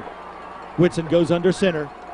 Rose to his right there and is trapped in a hurry in the backfield, as you see about 4 or 5 Lawton Mac defenders closing in on him. That's a tough decision for Carter, because he feels like if he can get right past that first runner, he might pick up that first down. But as it turned out, if he would have just pitched it out to Lamar had a better shot of getting around that corner than he did. But it's a little bit further than field goal range for Adam Betterton that he's kicked. He's kicked a 35-yarder, so looks like we're probably going to go for this one on 4th down here. Let's see how Lawton Mac plays this if they bring the rush. Carter Whitson in shotgun. Looks like they're threatening the blitz. Has a man out there, and it's Zach Wallace.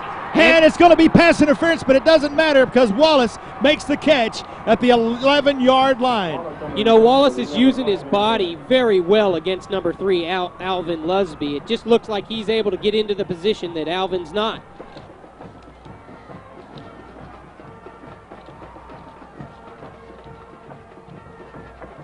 And it's pass interference is the call against the Lawton Mac Highlanders, and that is going to be nullified or declined.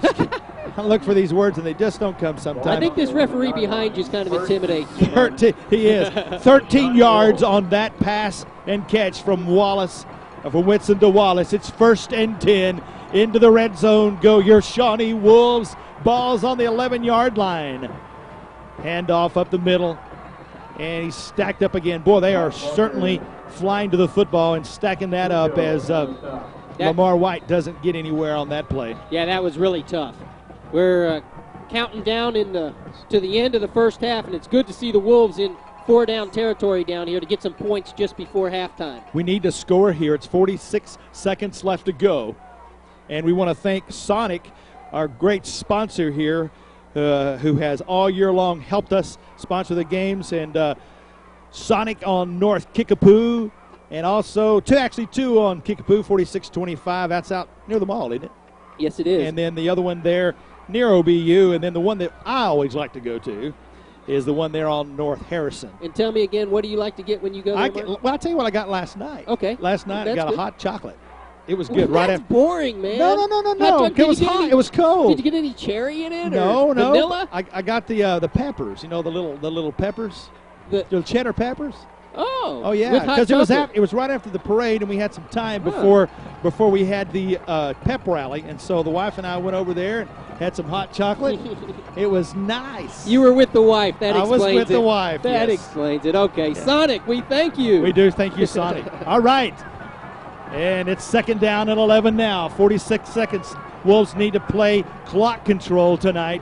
Blitz coming. Carter Whitson sees it. He keeps the ball. He's to the 5-yard line. He's there. Close to a touchdown. Does he get in? No. They say he fell down and his knee touched at the 1-foot line. He almost got there. You know what, though, Mark? That's enough for a 1st down. Carter made a good move at the 5-yard line to miss a tackler. That tackler, as a matter of fact, came up nothing but air. And the next one pulled him down. From my angle, he made it, if that's any consolation. Well, Daniel, we've got 2 timeouts left, but I'm going to say we're probably not going to need them here. 1st and goal, Shawnee, and it's touchdown, Shawnee High. I'll tell you what. Right before halftime. Right before halftime. How deflating can that be to Lawton MacArthur to not be able to stop the Wolves as they take a 19-7 lead right here with 24 seconds left to go in the half. And I'll tell you, they demolished them on a 4th and 9 with a big play to keep that drive alive. Shawnee goes ahead and uses one of those 2 remaining timeouts to talk about what they're going to do on this particular point after try. I'm going to assume, Daniel, that they may go for 2 points since we missed that last one, and that could be critical. If we need to get back that point that we missed earlier. You're exactly right. And Shawnee, you need to get back to shopping out at the Shawnee Mall. They're doing great this holiday season. You'll be glad you came anytime that you go out to the Shawnee Mall. They've got great new stores. We'll mention some of those stores in the second half. But a great shopping experience waits for you out at the Shawnee Mall. And I want to personally thank the Shawnee Mall and marketing manager out there and Faith Bus. They committed to us early in the season, and they've been with us all year long. Shawnee, I want to tell you that the Shawnee Mall has stood by us, and they have been a great help in bringing these broadcasts to you. Thank you very much, Shawnee Mall. All right, looks like we are going to go for 2, Daniel, and I think that's the most judicious thing to do at this point, as we need to get back that point we lost earlier. Hand off to Lamar White, and he gets the 2-point conversion. And oh, that is sweet. And again, another deflating for Lawton Mack as Shawnee goes up 21-7. And I have to say, Mark, the Lawton Mack was obviously looking for a pass there. They didn't think that we would go straight ahead. But behind these 5 names, Howard, Thompson, Sampson, Little, and Herod, we have been moving them off of the line. They've only been able to stop us a few times when we've gone straight ahead. Whitson is 6 for 10 for 99 yards in the first half of play. And he is showing that he is definitely the field marshal of this team. Well, and I'll tell you what, Mark, you touched on it earlier, and I think that you did it very, very wisely, is that there has been 2 turnovers this half, and those 2 turnovers have cost 14 points. Exactly. We've to scored Lawton both Mack. times. Without those turnovers, we're looking at a 7-7 ball game. With the turnovers, Shawnee's up. It's even, yes. That's going to be the deciding factor, as it is in almost every game. Look at that, Mark. Isn't that just beautiful? I got to ask you. Shawnee Wolves are filling up this Are we stadium. having fun yet? Oh, this is great. Oh, Felix Banjo on for the kickoff. It's a nice high kick that falls at the 3-yard line. It's taken there, and he tries the middle. It doesn't happen, so he gets over to the right side as Shawnee able to catch up with him there with 15 seconds left to go. And Lawton Mack is going to be going to the locker room down, hopefully, if they can't do anything here in the next 15 seconds. So we want to thank Robert Gunderson, Oklahoma Orthopedics and Sports Medicine, Dr. Robert Gunderson's scoreboard. It's 21 Shawnee and Lawton Mack 7. And thank you, Robert, for being down there on the field as our team doctor, and also for all you do to sponsor Shawnee Wolves football, our primary sponsor all year long. He's done a great job with the scoreboard, and we're so thankful to him. Thank you, Robert Gunderson. 1st and 10 now for Lawton Mack. Ball on the 23-yard line. Quarterback Karstensen wants to throw the ball. Flag down on the field, and he's still scrambling around there as the clock goes all the way down to 7 seconds. And we'll check that flag and see what the call is there. But regardless, there's only going to be about probably one more play left in there, and somebody's hobbling down there. Who is that? That's David Holmes, but he's tough. He's as right. He's as tough as anybody out there on that football field. David Holmes will be back. Oh yeah, he just kind of hobbled off. But all right, we have a conference at the 20-yard line as the Zebras determine what they're going to do here on this particular yellow flag. Wolves leading 21-7. 7 seconds left to go. Yeah, just wave it off. Well, it doesn't matter now. Start that It's clock. almost halftime.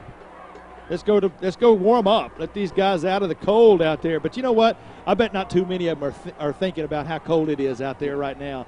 They're thinking about that 21-7 lead at halftime and going in and getting pumped up again, ready to come out to finish this thing off. You're exactly right. Here it is, the last play. That's it. That's it. As the clock runs out, they don't even get off another play.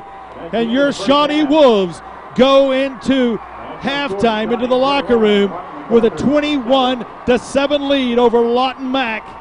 As you see Lawton Mack go over to the sideline there, and we want to show that scoreboard one more time as we take a break for halftime. Robert Gunderson's scoreboard: Shawnee 21 and Lawton MacArthur 7.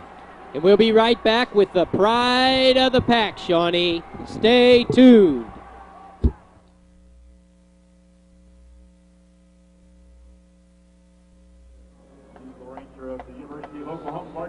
Shawnee, we want to thank Harvey's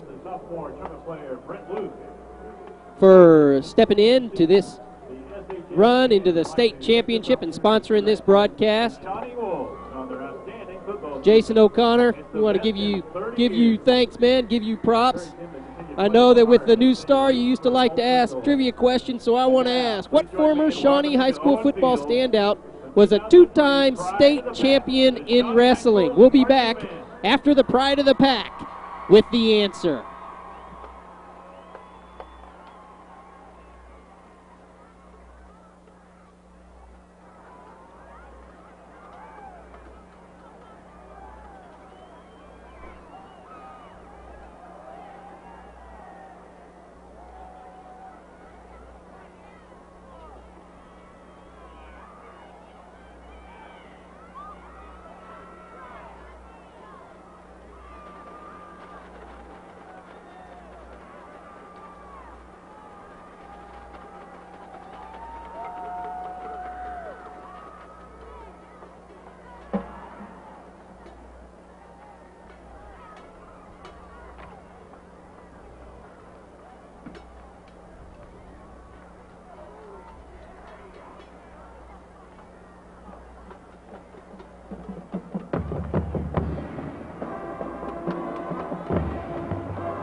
As we listen to the pride of the pack, we want to take this opportunity to thank our season-long sponsor, Shawnee Cleaners.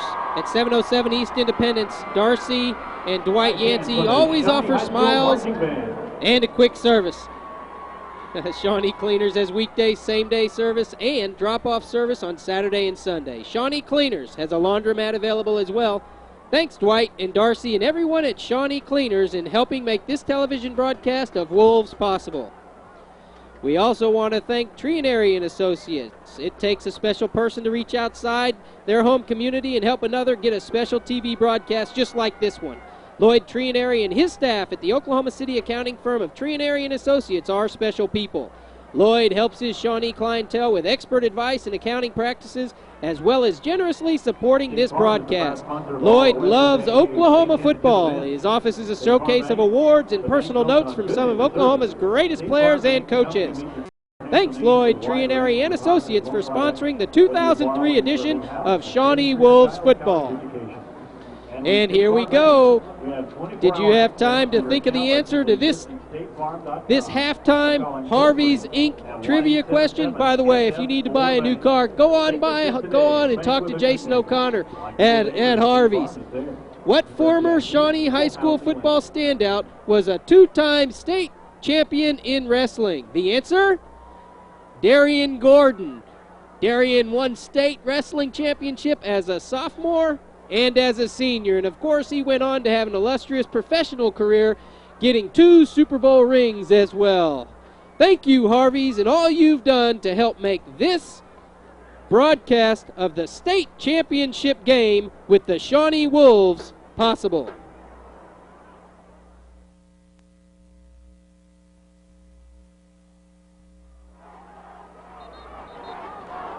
As here we are showing the pack, Mark, coming out after halftime. The mood was somber in the locker room at halftime. It was very businesslike, Mark. No talk of winning yet. Not only yet. of the challenge before us. Well, that's what you want to do. You want you don't want to catch your chickens before they hatch. And we still got 2 quarters of football left to go as the Shawnee Wolves own a 21-7 lead at halftime over Lawton MacArthur, as Felix Banjo set to kick the ball off. Nice kick all the way back into the end zone, and that'll be touched back. And we want to take this opportunity to thank Dennis Morris, Dennis, Gwen, Colton, and all the family. Dennis is a local State Farm agency that offers all types of insurance. Dennis, Gwen, and their knowledgeable agency staff are always prepared to help you in any way they can. Dennis handles my family's insurance needs, and I recommend him highly. 1st and 10 now for Lawton Mac as we start the second half of play. Ryan Karstensen, the quarterback. Lots of motion going on down there, as we've seen all game long. 3 wide receivers to the left, 1 to the left. Man goes in motion, and there goes the handoff, and he tries the left side. Not going to get there. And Dennis Morris, again, Dennis and his staff have generously supported this broadcast of Shawnee Wolves football. Tell them a big thank you for us, Shawnee. Stop by and see Dennis Morris or call the agency over on Harrison Street. Dennis Morris, an insurance agent to trust. 3 yards on that pickup for Lawton Mack. 2nd down and 7 now. Ball on the 23-yard line. Karstensen, the quarterback. Man goes in motion, and he takes the handoff, and he's fooled everybody, including myself. And me. I was watching the quarterback. Oh, man, I think everybody was. I thought that guy was going out for a pass. Still not sure who had the ball, but he made a great run. Let me tell you real quickly about the stats. 9 first down for Shawnee in the first half, 8 for Lawton. 101 yards rushing, 97 for Mack, 99 yards passing for Carter Whitson, and only 26 yards passing for Mack. 200 total yards for Shawnee and 123 for Lawton. 4 of 7 on third down conversions on only 1 of 5 for Lawton MacArthur. 2 turnovers, 2 fumbles and an interception has been so far the difference in the ball game. Motion penalty there. I'm sorry, I didn't mean to interrupt you, Mark. Just to give a little clue, it looked like their left end jumped off sides, and it's good to see Chicago Heron in there. He made sure that the official saw that play. 2 punts for a 335-yard average for Bourbonnais. No punts for Lawton Mack, and 4 penalties for 30 yards and 6 penalties for 50 yards for Lawton Mack. 1st and 15 on the 5-yard penalty there. There's a handoff, and that is number 3, J.R. Halvin Lusby, who carries it around the left side. Looked like David Holmes in there, as well as Justin Bedwell, working together to bring him down after a short gain. Finishing up these stats in the first half of play, Whitson was 6 for 10 for 99 yards. Wallace made 3 catches for 45. White rushed the ball 6 times for 34 yards, and Whitson had 9 carries on 39 yards. 2nd down and 10 now. Ball on the 43-yard line for Lawton MacArthur. Man goes in motion. Karstensen throws the little slant pattern out there, and the ball is complete, but he doesn't get enough for the first down. I'll tell you, Carter really laid the whack on little Alvin there. It was a good catch, and it's good that he hung on to the ball for Lawton Mack, because Carter really laid the boom. It was a quick hitting play. Carter really likes to try to jar that ball loose and make them pay. Stopped him short of the first down. 3rd down and a little over a yard needed for the first down. Ball right inside Wolf territory.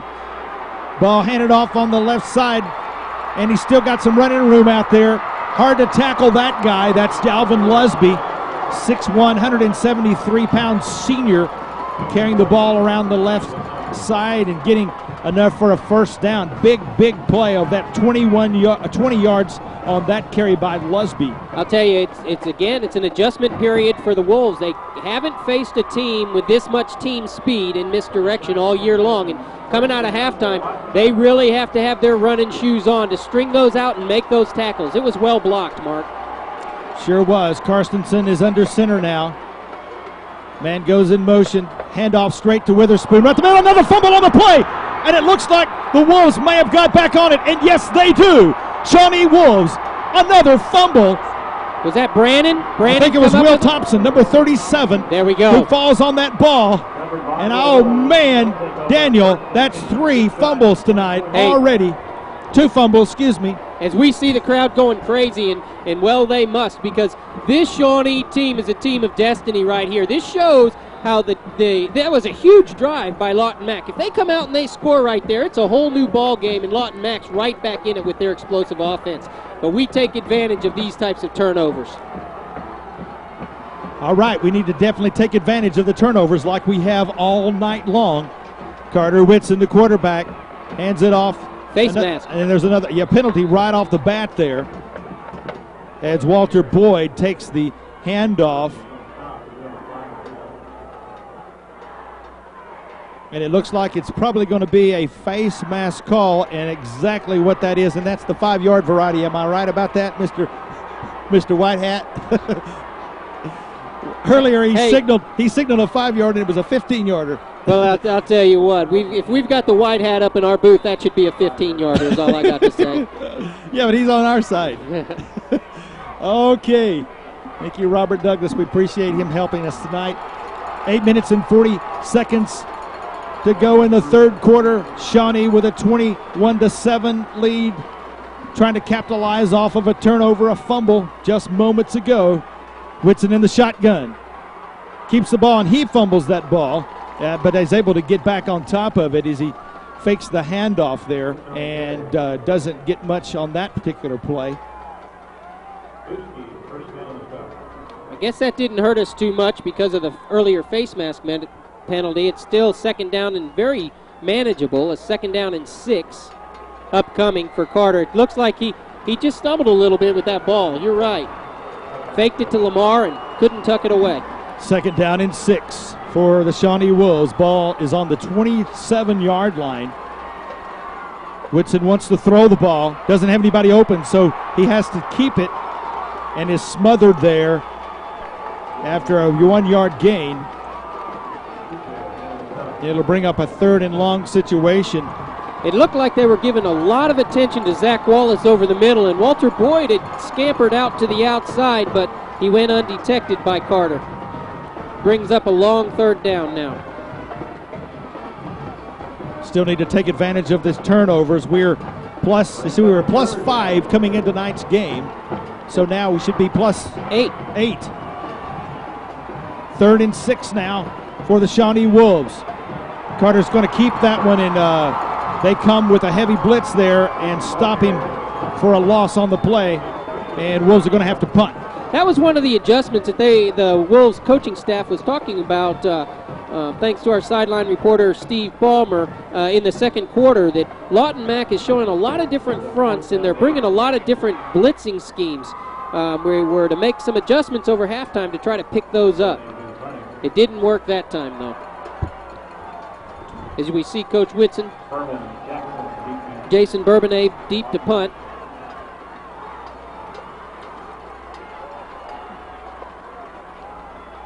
Bourbonnais to punt the ball, and it goes over toward where Chris Jackson is, and he calls for a fair catch, and the ball bounces right at midfield, so they're going to get some pretty decent field position. Actually, they're going to spot it inside the 50-yard line, about the 49-yard line, so it'll actually be into Wolves territory. It's a 25-yard, only a 25-yard punt, so that's under Bourbonnais' average, and Lawton's going to get the ball in pretty decent field position. And we want to thank Emmanuel Baptist Church. Emmanuel is a church filled with good people, a lot of good people. Mark Wright, you're minister of music there, right? Is that the title? That's right. Associate pastor of music actually is my title. There we go. At this great Shawnee church, my in-laws, Paul and Joyce Willis, as well as dear friend Tony Wall, all attend Emmanuel.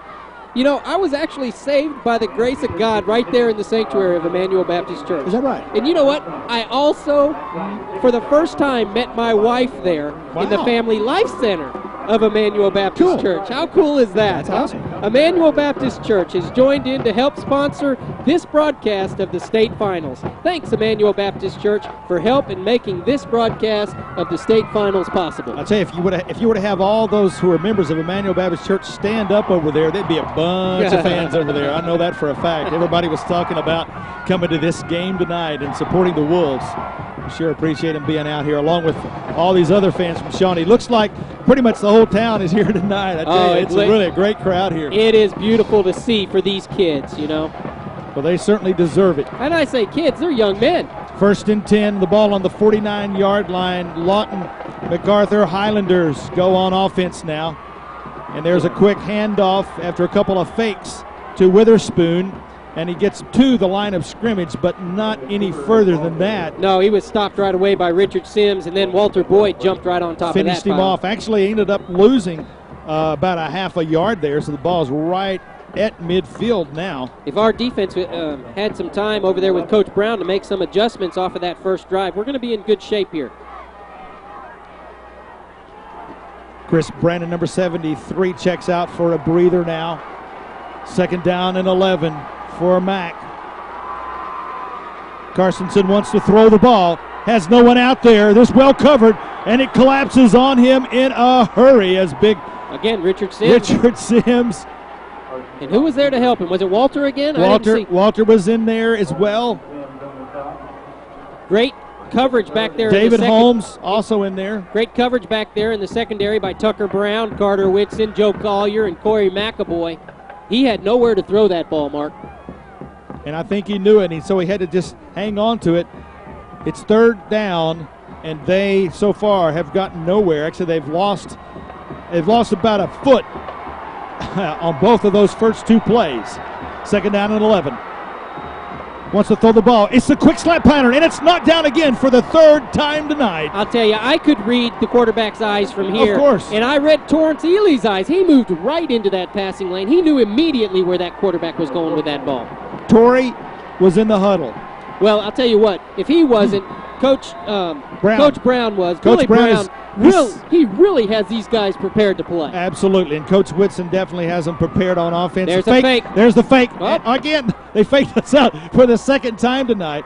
And you know what? I think that may be a designed play. Yes. And I don't know if he was ever intended to run that ball at all. Maybe he wanted to, I don't know exactly what he was trying to do. Maybe seeing if the defenders would come up, the receivers would come up, and he could kick it over their heads or what? 34 yards on that punt. That's their first punt tonight. And I think that just sets them up for later in the game so that you don't know what they're going to do. But Sonic, the Shawnee Sonics, John, Kim, Sue, Jim, Winteringer, they help us. And Shawnee, we want you to help us show our appreciation to the Shawnee Sonics for helping to make this broadcast possible. John and Kim Winteringer keep active in helping the Shawnee community whenever they are able. In fact, in this year's Christmas parade, the Winteringers were responsible for bringing to town the parade's Grand Marshal and also bringing back former Shawnee basketball standout and Sports Splits co-host John Holcomb. Thanks, Winteringers, for your support of Shawnee. And I'll tell you what, there's no better place to get soft drinks and burgers in town than Sonic. 3 locations, 4625 North Kickapoo, 2131 North Kickapoo, and 1106 North Harrison. Thank you, Sonic, for your support of Shawnee Wolves football. They had a pretty cool float parade last night, Yeah, too. they do, don't they? Yeah, that was their first punt of the second half. And now it's 1st and 10. Shawnee takes over on their 16-yard line, thanks to a nice fake punt there. And then he finally does it. Little trouble with the ball on the handoff. You know, that was Cody Lyles, and he really fought for that yard that he picked up. It was good that he didn't get stopped in the backfield. It's good to see just a sophomore, a pickup of 2 we see on the ground. And this would be a great time late in the third quarter for Shawnee to put together a scoring drive, a sustained scoring drive, and tick off some of that clock. Yeah, I was about to say the same thing. If we could just run some clock here on this particular long drive and drive the length of the field, boy, that could be the nail in the coffin for Lawton Mack. Carter Whitson, shotgun formation, has a man out there, and Zach Wallace is not able to catch up with that ball as he just threw it a little bit over his head, and he had to run underneath it there to make the completion and was not able to get out there far enough to match up with the arm of Carter Whitson, so that'll fall incomplete. 3rd down and 7 now. Well, and you know what? This may have been my mistake, but I'm noticing that Zach has a heavily taped left ankle, and I don't recall seeing that in the first half, but it may have been there. Just to point it out. Might have made it more difficult for him to catch up to that pass. 3rd down and 7 for the Shawnee Wolves. Line stacked over to the left, 3 wide receivers, 1 to the right. Whitson rolls to the left side over there. He's probably going to run the ball. He's got a blocker out there and almost makes the corner cut. Actually gets some pretty decent yardage, but not near enough for the first down. He's going to be about 2 yards short. The Wolves will have to punt. Again, that's a well-designed sweep with Carter just taking the ball. If he steps out of that tackle, he does have the first down. And a lot of times Carter is going to make that first tackler like that miss. He had 3 or 4 guys out there in front of him. See what Jason can do with this kick.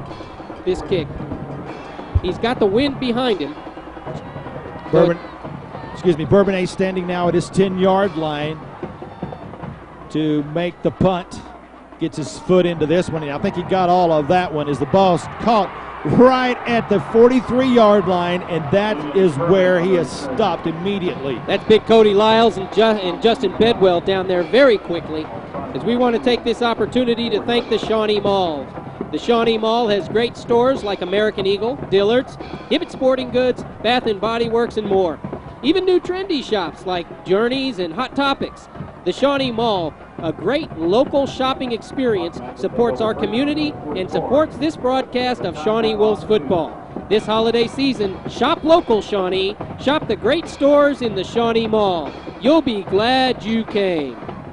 Well, both teams doing a remarkably good job on defense tonight in the second half of play, as Lawton Mac has shut us down, and we seem to have done a pretty decent job of shutting them down as well a couple of times. Refresh me at halftime. What were the total yards for both teams? Did we have that? Yeah, we did. The total yardage altogether, 123 for Lawton and 200 yards for the Wolves. So it wasn't that far away. Our passing is really where we're leading in that particular category, because he had almost 100 yards in the first half compared to only 26 for Carstensen. It was only 2 of 8.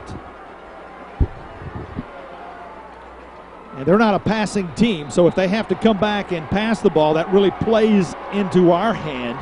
1st and 10 now for Lawton Mac on the 44-yard line, and he does pass that time, finds his receiver out there, and man, he can fly. And Corey McAvoy has a fumble on the play, and they're probably going to rule him down. They did. They ruled him down. Yeah, that's unfortunate. That's Julian Furman, who really had some speed out there, and that, just when I said they don't pass a lot, they throw a big strike to number 9, Julian Furman. A 42-yard pass play from Carstensen to Furman, and they've got David Holmes out there who needs some help. David looks to be a little bit more injured than he was earlier now he's walking off pretty well there. Cramp. You saw right before the first half as he hobbled off the field, and now he looks like he's probably going to be okay. Now,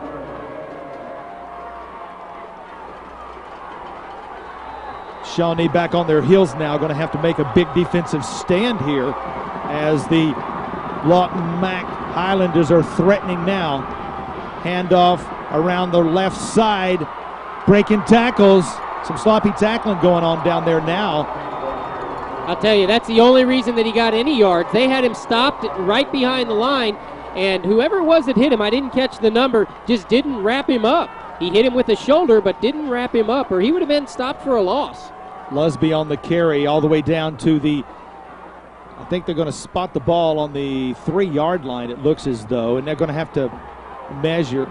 Are they going to measure? Yeah, they're going to measure this. They're going to see if that's not good enough for a first down, and if it is, that's going to be 1st and goal if they're able to make that first down. That pass play was a weird design defensively. Carter came up and looked as if he was going to blitz, and then he fell back into coverage, but they were able to cut the seam and catch the ball right in front of him. Looks like they did get the first down, Mark. Yeah, it's good enough for a first down. It's going to be 1st and goal now for Lawton Mac, and they seem to be the king of big plays, as we've seen a couple of them tonight, one for a touchdown, and now this big play here. We seem to be king of bend but don't break. Let's see if we can push them back. Let's see what we can do. Ball at the 2-yard line. Handoff. Nope. Yes, handoff to the right side, and I think he's going to be close, but not quite in there. They didn't give it to him. Didn't quite get there. I was looking at 22 Witherspoon, who didn't have the ball. It's about a 1-foot line. Yeah, it's about 1 foot to go. It looks like something they might try a quarterback sneak on. Yeah, just going to have to stack it up here. 2 minutes left to go in the third quarter. 21-7 our score, but Lawton Mac threatening here as they push the ball close to a touchdown. See no signal yet from anyone. Now I do. Touchdown, Lawton Mac. Took a while to uncover the pile to discover that sure enough he had broken the plane of the goal line and got in. With 1 minute and 47 seconds left, Lawton is able to drive from their, well, I think they were started down here around the 46-yard line or so.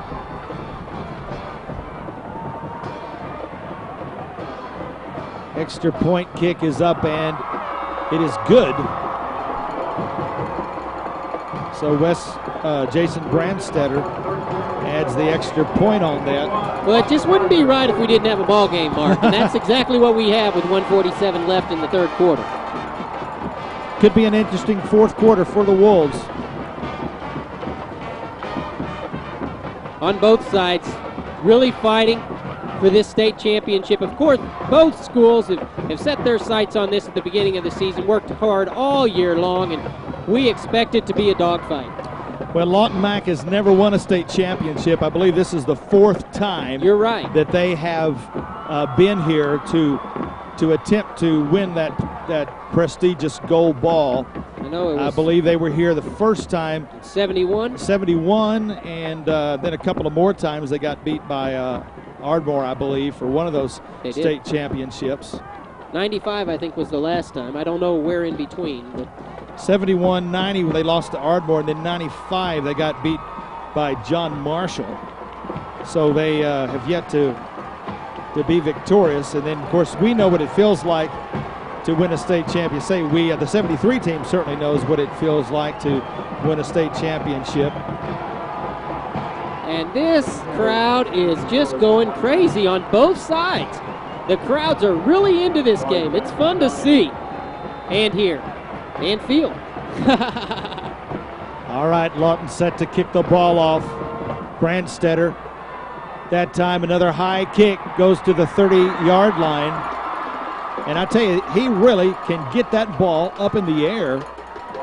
Enough time for the defenders to get down there, and it seems like he's kicked it every time to Zach Wallace. And we want to thank a great guy, Dr. Robert Gunderson, Oklahoma Orthopedics and Sports Medicine, for his help all year long and throughout the playoffs. He's been a loyal sponsor of these broadcasts. And his scoreboard, the Robert Gunderson scoreboard, shows Shawnee 21, Lawton MacArthur 14. Lawton Mac players are urging the fans on to spur their team on, to make some noise here as Shawnee goes on offense now. 1st and 10, ball on the 30-yard line. We need to take it down and score. Carter Whitson keeps the ball and is snuffed out there in a hurry as he has no time at all to get rid of it. And they are really showing some blitz there and coming in a hurry. 7 guys right up there on the line. Either we're going to need to make adjustments on the line and fill those gaps, or Carter's not going to have a chance. I don't think that it's going to be Carter to be able to just run up the middle time right now. No, they're keying on that. That's one of the things that they definitely are keying on. And you see the fans down there are just in a frenzy right now. Loss of 4 on that play. 2nd down and 14 now. Do you go back to the slant pattern pass right here, right away? Carter Whitson keeps the ball, pitches the ball out. He's got some outside running room there, does Lamar White. And Lamar picks up about 4 or 5 yards on that carry. Going to bring up a 3rd down.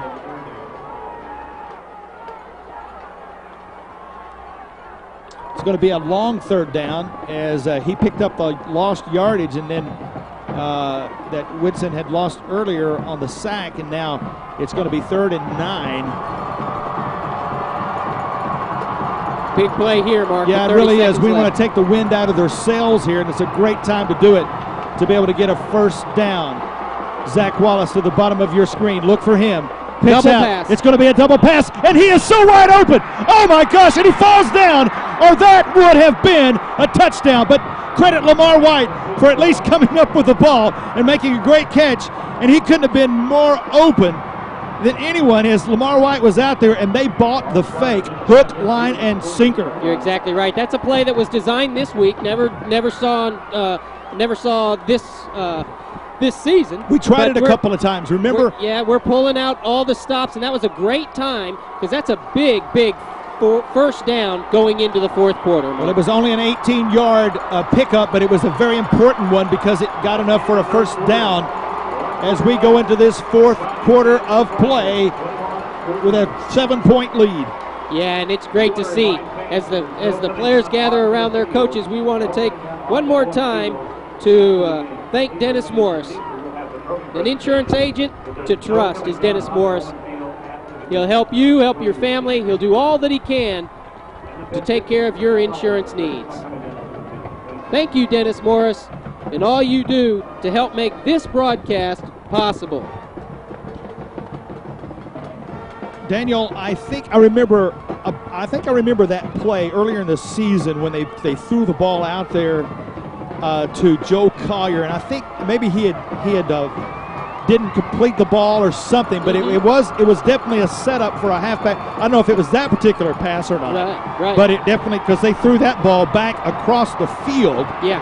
And but it's definitely a play that we haven't seen, and certainly Lawton Mac didn't know it was coming, and it was an opportune time, especially for the Wolves, in needing to pick up that first down, which they just did. And now they are sitting pretty at the 48-yard line with a 1st and 10 as we begin the 4th quarter of action with a 21-14 lead over Lawton Mac. This one for the state championship. It's 4th quarter. It is, and this is a big set of downs. One big play or one trick play, if it doesn't go all the way for a touchdown, that's not going to make a huge difference. It does make a difference for the moment. If he would have took that all the way back for a touchdown, which quite possibly could have happened, would have made a huge impact. I'm just glad he caught the ball. That's right. Now, we need Shawnee needs to settle down, settle in, and move the ball in for a score. Seems like that's one of the most difficult times to catch a ball when there's nobody else around you. You know you've got to catch it, and Lamar White did. 1st and 10, Carter Whitson, shotgun formation. Handoff up the middle. Lamar White goes to the 45-yard line into Lawton MacArthur Highland territory. Go, clock, go. Man, I wish those things could tick off faster than they are. I'll tell you what, I want to read something that just came up to us from our sideline reporter, Steve Palmer. It's a little insight of what's going on down there on the sideline. It says, I love how Coach Whitson involves the whole team and fans in the process. He makes it dramatic and exciting. In a word, he makes it fun. How about that? It is fun. There's no doubt about it. We're having a great time up here. 2nd down and 3. Carter Whitson with the handoff. Lamar White gets close to a 1st down, and the clock keeps moving, and the Shawnee Wolves keep marching down the field. How important is this drive to go down and score and take a 2-touchdown lead? Going to take a timeout here, an official timeout to check the measurement to see if it's good enough for a Wolves 1st down. And so we'll take the opportunity to thank Wall's Bargain Center. David, Jamie Hammonds, and all the gang. Wall's Bargain Center in downtown Shawnee is a fun place to shop. Find great gifts and at reduced prices, all sorts of things. I recently bought 2 pairs of great brand name leather shoes for less than $20. It's ridiculous. Let's go back to the game. We'll step back up with Walls. All right. 1st and 10 now as we get the 1st down. Ball is going to be right at the 42-yard line as the Wolves come to the line of scrimmage. Zach Wallace to the bottom of your screen. Whitson goes into the shotgun. Rolls over to his right. He's going to keep the ball. Got some running room out there. Finds a hole and ducks in for a 3-yard gain. Yeah, back to Walls. Walls Bargain Center really does have great stuff really cheap. Walls Bargain Center CEO David Hammond and his CEO wife Jamie and all the kids, Nate, Katie, Libby, and the rest of the crew, need to be thanked, Shawnee, for their gracious support of the Shawnee Wolves football. This shopping season, try Walls in downtown Shawnee. 2nd down and 6 now for the Wolves. Cudjoe split out to the far right. Handoff up the middle. Lamar White gets close to a 1st down, and we're just running the ball and running some clock, Daniel. And this drive, again, so important to go down and establish field position and clock management more importantly, another timeout, another measurement. You're exactly right, Mark. It's so important right now that we move the ball up the field and eat up some clock while we do it. We need to get points. When you use a play like that out of your playbook and it's successful, you need to get points. 2nd time in a row we've had to stop the clock to to get a measurement for a first down. And is it that close? Just a few inches again. We'll come back to that Harvey's trivia question. We do want to thank Jason and Terry O'Connor for their help. All right, third down and 1. Carter for their help. All right, third down and 1. Carter Whitson probably going to take the ball up the middle there, and he does, and he hands it off, and it's close up for a first down. Cody Lyles. That's Cody Lyles, who still not down, but they stop him in forward motion, good enough for a first down. They'll move the chains. They'll start the clock, and that is the 12th first down tonight for the Shawnee Wolves, and they are taking care of business on the ground tonight and eating up that clock. You see it down, less than 10 minutes left to go. 21-14 our score. Everybody is in tight except for Zach Wallace on the far right side, split way out there. Carter Whitson keeps the ball, and Pushke comes in there and stops him for no gain. Yeah, they're really waiting for that play, and it's very slow to develop with this quick team that Lawton Mac has. That just hasn't been too successful this evening. It is so important, Mark, of what we do with this drive after Lawton Mac coming down and scoring as they did the last time they had the ball. We really need to push this forward. I think Whitson would like to be able to get the ball out there to Zach Wallace, but he just doesn't have enough time as he stands in the pocket. He's going to have to roll out probably in order to have enough time to get rid of the ball. It's 2nd down and 11. Whitson this time does stand in the pocket, does throw it to Wallace, but he overthrows him just a hair as Wallace, even with his big frame, reaches up that big arm and is not able to bring that one in. And it stops the clock, and it's 3rd down and 11, and the Wolves need to convert here. 4-down territory? Yes, I do. I think that they'll try to run a play that's going to get at least half to make it a 4th and 5 or something very manageable. If they don't move the ball at all from the 30, then you might have a decision to. You might have a decision. To probably put them deep in their own territory. I like the play at the first of the game where he rolled out to the right and pitched it out to Lamar White around the right side there. 3rd down and 11. Carter Whitson hands the ball off to Lamar, or to, was that right? Yeah, that's okay, Lamar. Okay. And they did exactly that. They got themselves into a position of being in 4th and 5. Yeah. Something like that. A manageable situation in 4th down. Where Lawton is probably thinking pass, but we have the option to do something on the run as well. I don't think, I'll go out there just so I can get egg on my face. I don't think that we will have Carter making this play because I think they'll be keying on it. I think we need to go somewhere else with it. Bet it's going to be a pass. 2 wide receivers to your left, 2 in the backfield, tight end to the right. Carter Whitson does throw it out there. It's a little floater. Oh, and he catches the ball, but he's out of bounds. He made a great play on that ball.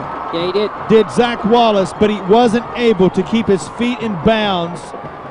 Just a little bit too far to the outside, and Lawton Mac will take over on downs, but not before we're able to run off a whole bunch of clock and 8 minutes left to go in this ball game. And this gives us opportunity to have the Harvey's Inc. second half trivia question. Mark, who was the Shawnee player who played the 1973 state championship game with a broken thumb? Now, I don't want you to answer, Mark, because, of course, you thought up some of these questions with old Jeff Hawkins over at Music Unlimited. Handoff goes to the outside there. That's number 3, Alvin Lusby, who tries the left side and picks up about 5 or 6 yards on that carry.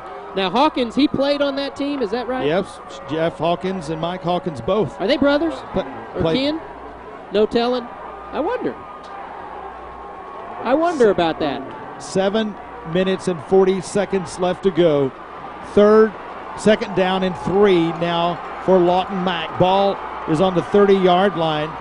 Quarterback wants to throw the ball. Has a man out there, and there's a lot of pushing going on, but no flag down as Pushke pushes his man out of the way, and is able to get away with it. Well, I'll tell you what, that's one of the best cornerbacks in the state with Corey McAvoy. I'll say that in 5A. We've witnessed enough games to see him make the plays to call that, because that's one of the best receivers in the state as well in 5A. He may certainly be a D1 prospect. Well, he's their primary receiver and has been all year long, is Michael Pushke, number 40. The ball's handed off on the left side, on the right side. Great pursuit by right side, Justin left Fedwell. side in the middle. I'm telling you, I'm still confused. I believe that was West. Was that number 8? I don't know, but I know Furman. Eric Combs really strung it out nicely, and Justin Bidwell came in and cleaned up the play. Corey McAvoy was out there, of course, along with Carter Whitson, but Eric Combs really stepped up there. Lawton is only 2 for 8 on third down conversions. This is fourth down, though. 4th and 2, and look where they are, and look where they're going for it. There's the handoff, and is he stuffed? If he is stuffed here, this could be the biggest play of the game. And he is stopped. I cannot believe. Can you believe they went for that? You know, I can, because they're a little cocky. Oh, whoa. You know, it looked like Walter Boyd came up with the football, even. Oh, man. Look at the mark they're giving them, though, Mark. They are giving them. No, they're not. Okay. I thought that they were giving them a different mark. Are they going to measure? I was going to have to talk with my official friend that's standing behind me. Well, how they are going to measure. Kind of they have called a timeout for an official measurement. They're going to bring the sticks out. I'll tell you that the line judge, he didn't get it. He's no, not he even, didn't. There not even you close. go. Why do you have to go out for? Why do you have to pull the sticks out for that? Simply, I can tell. Simply I can tell because that. it was asked for, probably. Oh, if it's asked for, can they do bring that? it out. So it's just a nice thing to do. As the Shawnee crowd goes wild, we want to go ahead and enjoy this ball game. Yes, we do. That's what we want to do. Because we've got 6 minutes and 46 seconds to run off this clock. And we already saw earlier on the previous drive, as Shawnee had the ball, they were able to run a lot of clock. And it looks like timeout on the change of possession, we're going to have a timeout. So let's go back to the Harvey's Inc. trivia question. And again, I want to thank Jason O'Connor and his heart for the athletics around Shawnee. He does a lot to support Shawnee. He and his dad, Jerry, and everybody over at Harvey's. It's a great place to shop for cars. They have a wonderful selection of Chevys and Cadillacs and just all types of cars. So get on by Harvey's, and while you're over there, let them know that you appreciate all that they do for the Shawnee community, and especially appreciate what they've done to help make this broadcast of the state finals possible. Harvey's Inc. trivia question. Anybody know the answer? Who was the Shawnee player who played the 1973 state championship game with a broken thumb? Mark? Randy Stevenson. And who was he? He was quarterback. He was the quarterback. He's a tough old boy, isn't he? Way to go, Randy. Thank you, Harvey's. Wolves take over on downs as Walter Boyd takes the ball, and Lawton Mack, seemingly a sense of desperation as they go for it on 4th down. Well, it's only a bad play if we can turn it into points. Well, it's a bad play in a respect that we get the ball back and are able to run some more clock out. Had they just gone ahead and punted it and played defense, they made it. But who knows what could have happened? It's a moot point at this point, because we do have the ball and are hopefully can move it in and get some kind of points. Carter Whitson under center, hands the ball off straight up the middle, goes Lamar White for a couple of yards.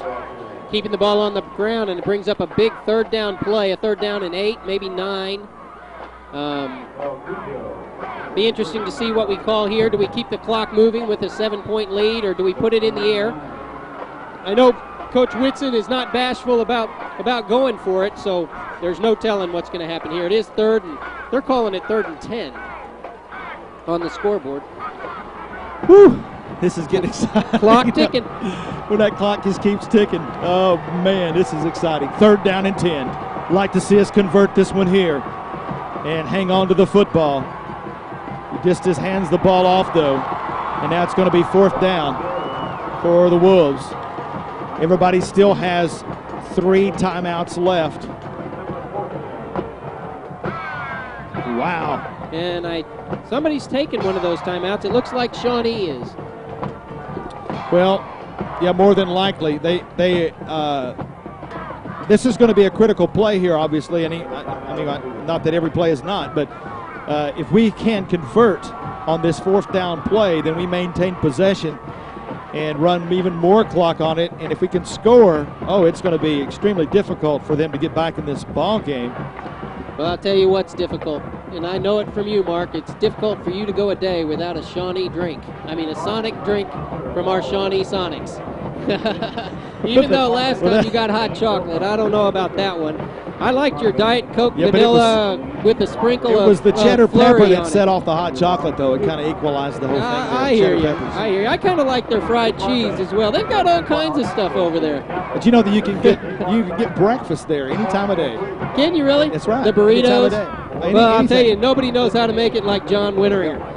Thanks a lot, John, and all you do to help make this broadcast possible. The Shawnee Sonics, 3 locations. There's one over there by OBU, one out by the mall, and one over by Emmanuel Baptist Church, evidently, right. On Harrison. Thank you, Sonic. They've got like 2,400 locations all over. Isn't that wild? It's crazy. It's great. It's awesome. Sonic. Okay. 5 minutes, 9 seconds left to go in this state championship game. Shawnee Wolves against Lawton MacArthur. Coach Whitson said, boys, go out there and get it. It's 4th down and 9. The ball is on the 31-yard line. Whitson wants to pass. Has a man out there. Ball's intercepted. No, incomplete. But it wouldn't matter. Actually, it would have been better if it was intercepted. And he did. And it was. There. Okay.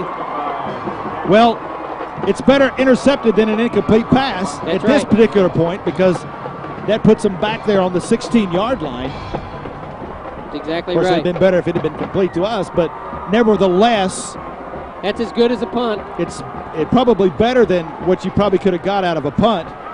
Well, and to be honest, all playoffs long, these defenses had to step up and make the plays, and that's all that's being asked right now is defense. Time to step up. 1st and 10 for Lawton Mack. Ball is taken around the right side. And he gets close. Well, actually picks up about 8 yards on that carry. Daniel, that's the first turnover that we have given up since the Bixby interception way back in the first round of the playoffs. Yeah. And that one was almost a giveaway in the sense of he wants somebody to catch that ball and have it marked where it was. So Lawton Mack, looking for the big play here.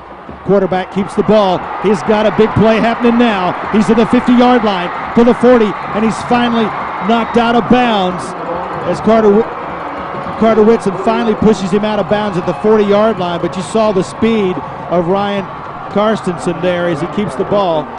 And that was one of the first times that I've noticed that they've actually cut across the grain, and they've come to the short side of the field after faking with their motion. And the quarterback just kept it, and they blocked it well. Picked up a lot of yardage. 37 yards on that pickup by Lawton Mack. Ball's at the 40-yard line now. 1st and 10. 4 minutes, 22 seconds left to go. Just need to keep them out of here. Big play now as the ball goes over the middle, and that's going to be pass interference. As you saw the referee the official right on top of that one. And he throws the yellow garment on the field, and that's going to give them Lawton Mack great field position now. Well, the coaches, Mark, before that, does this look a little bit familiar with about 4:17 left? Oh, man. Am I dreaming, or is this the Ardmore Tigers we're playing? No, wait a minute. Okay, he's gonna go back to the 40 and mark it off from that point. So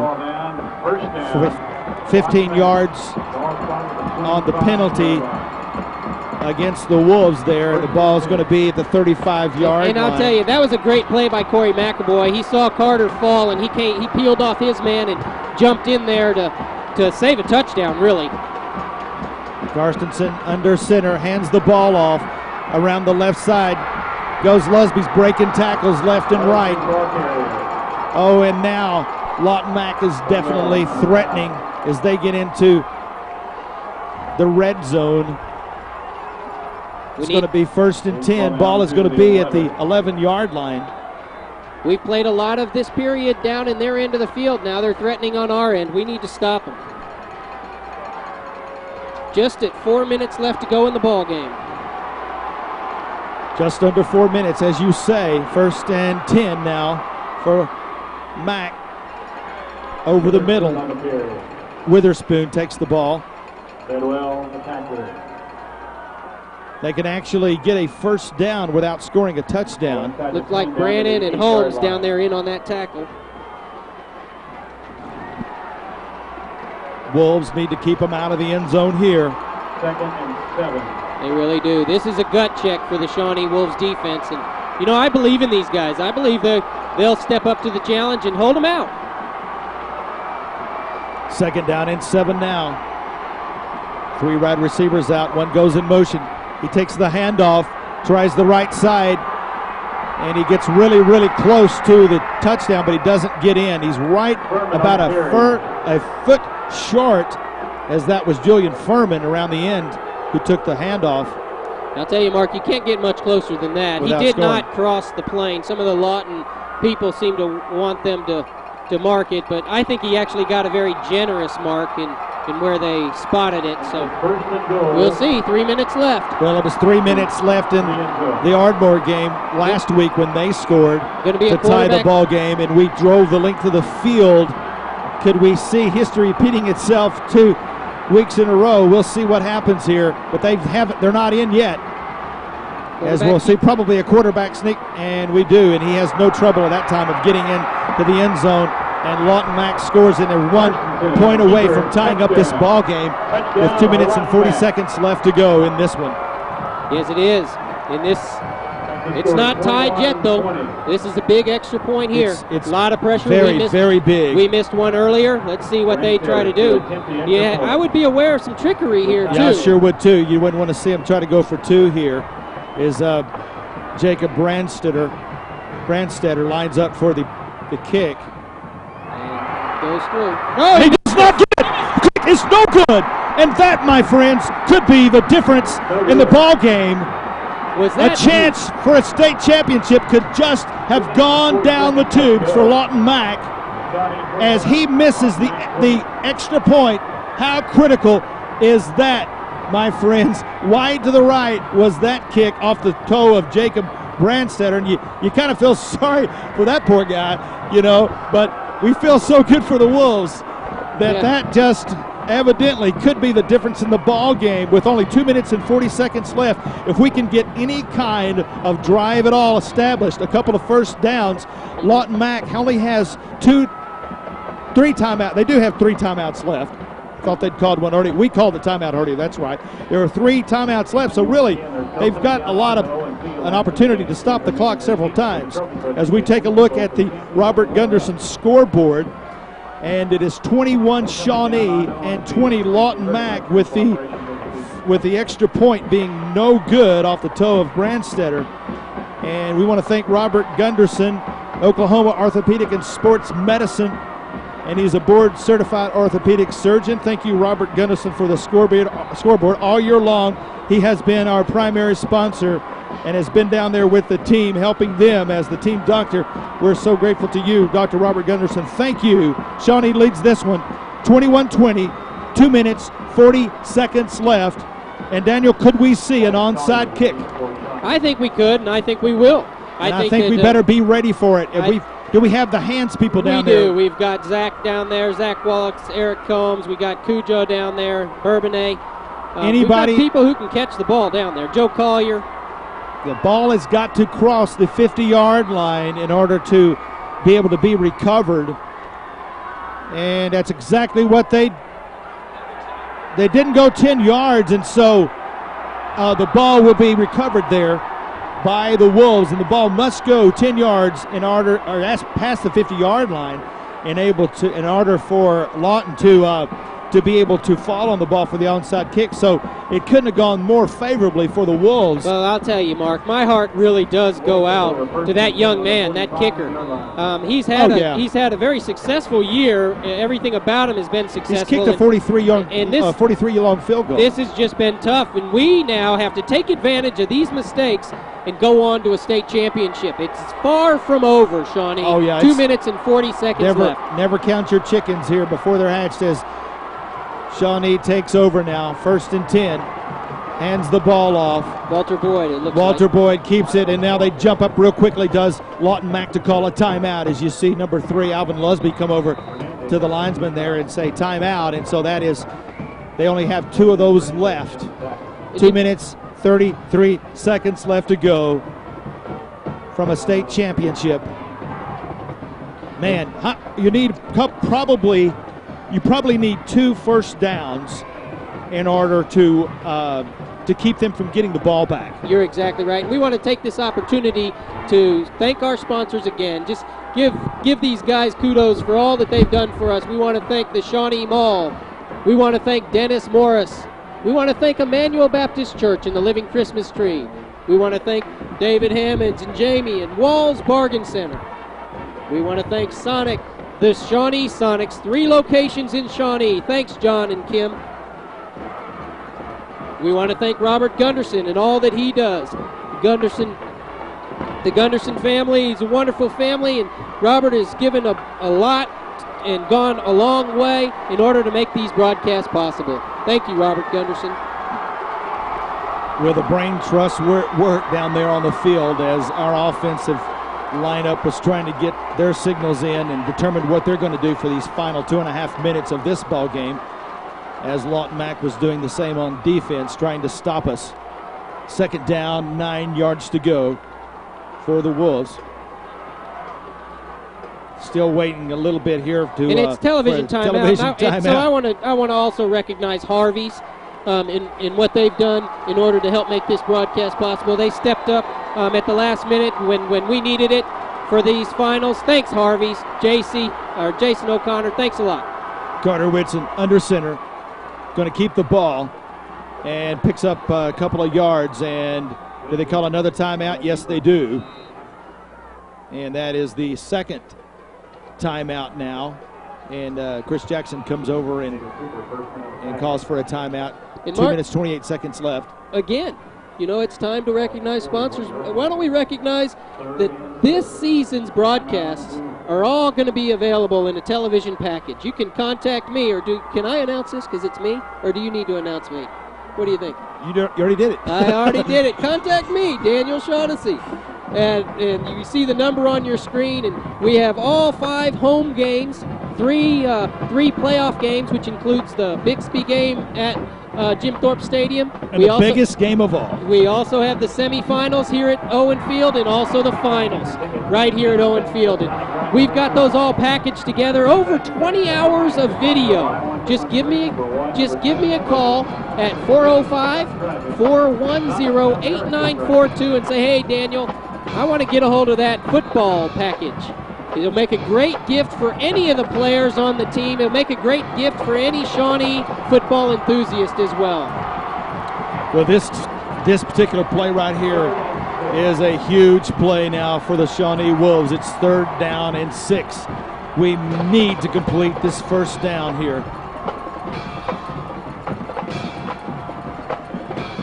Whitson throws the ball out there. It's caught, but he is trapped right after Lamar White catches that. He gets back to the original line of scrimmage and actually loses a couple of yards on that play. It's going to bring up 4th down, and unfortunately we're going to have to kick this ball away as Lawton calls their final timeout. They're going to have the ball back with 2 minutes and some change, with no timeouts left. And you know what all roads are pointing to? Oh, yeah. Is what?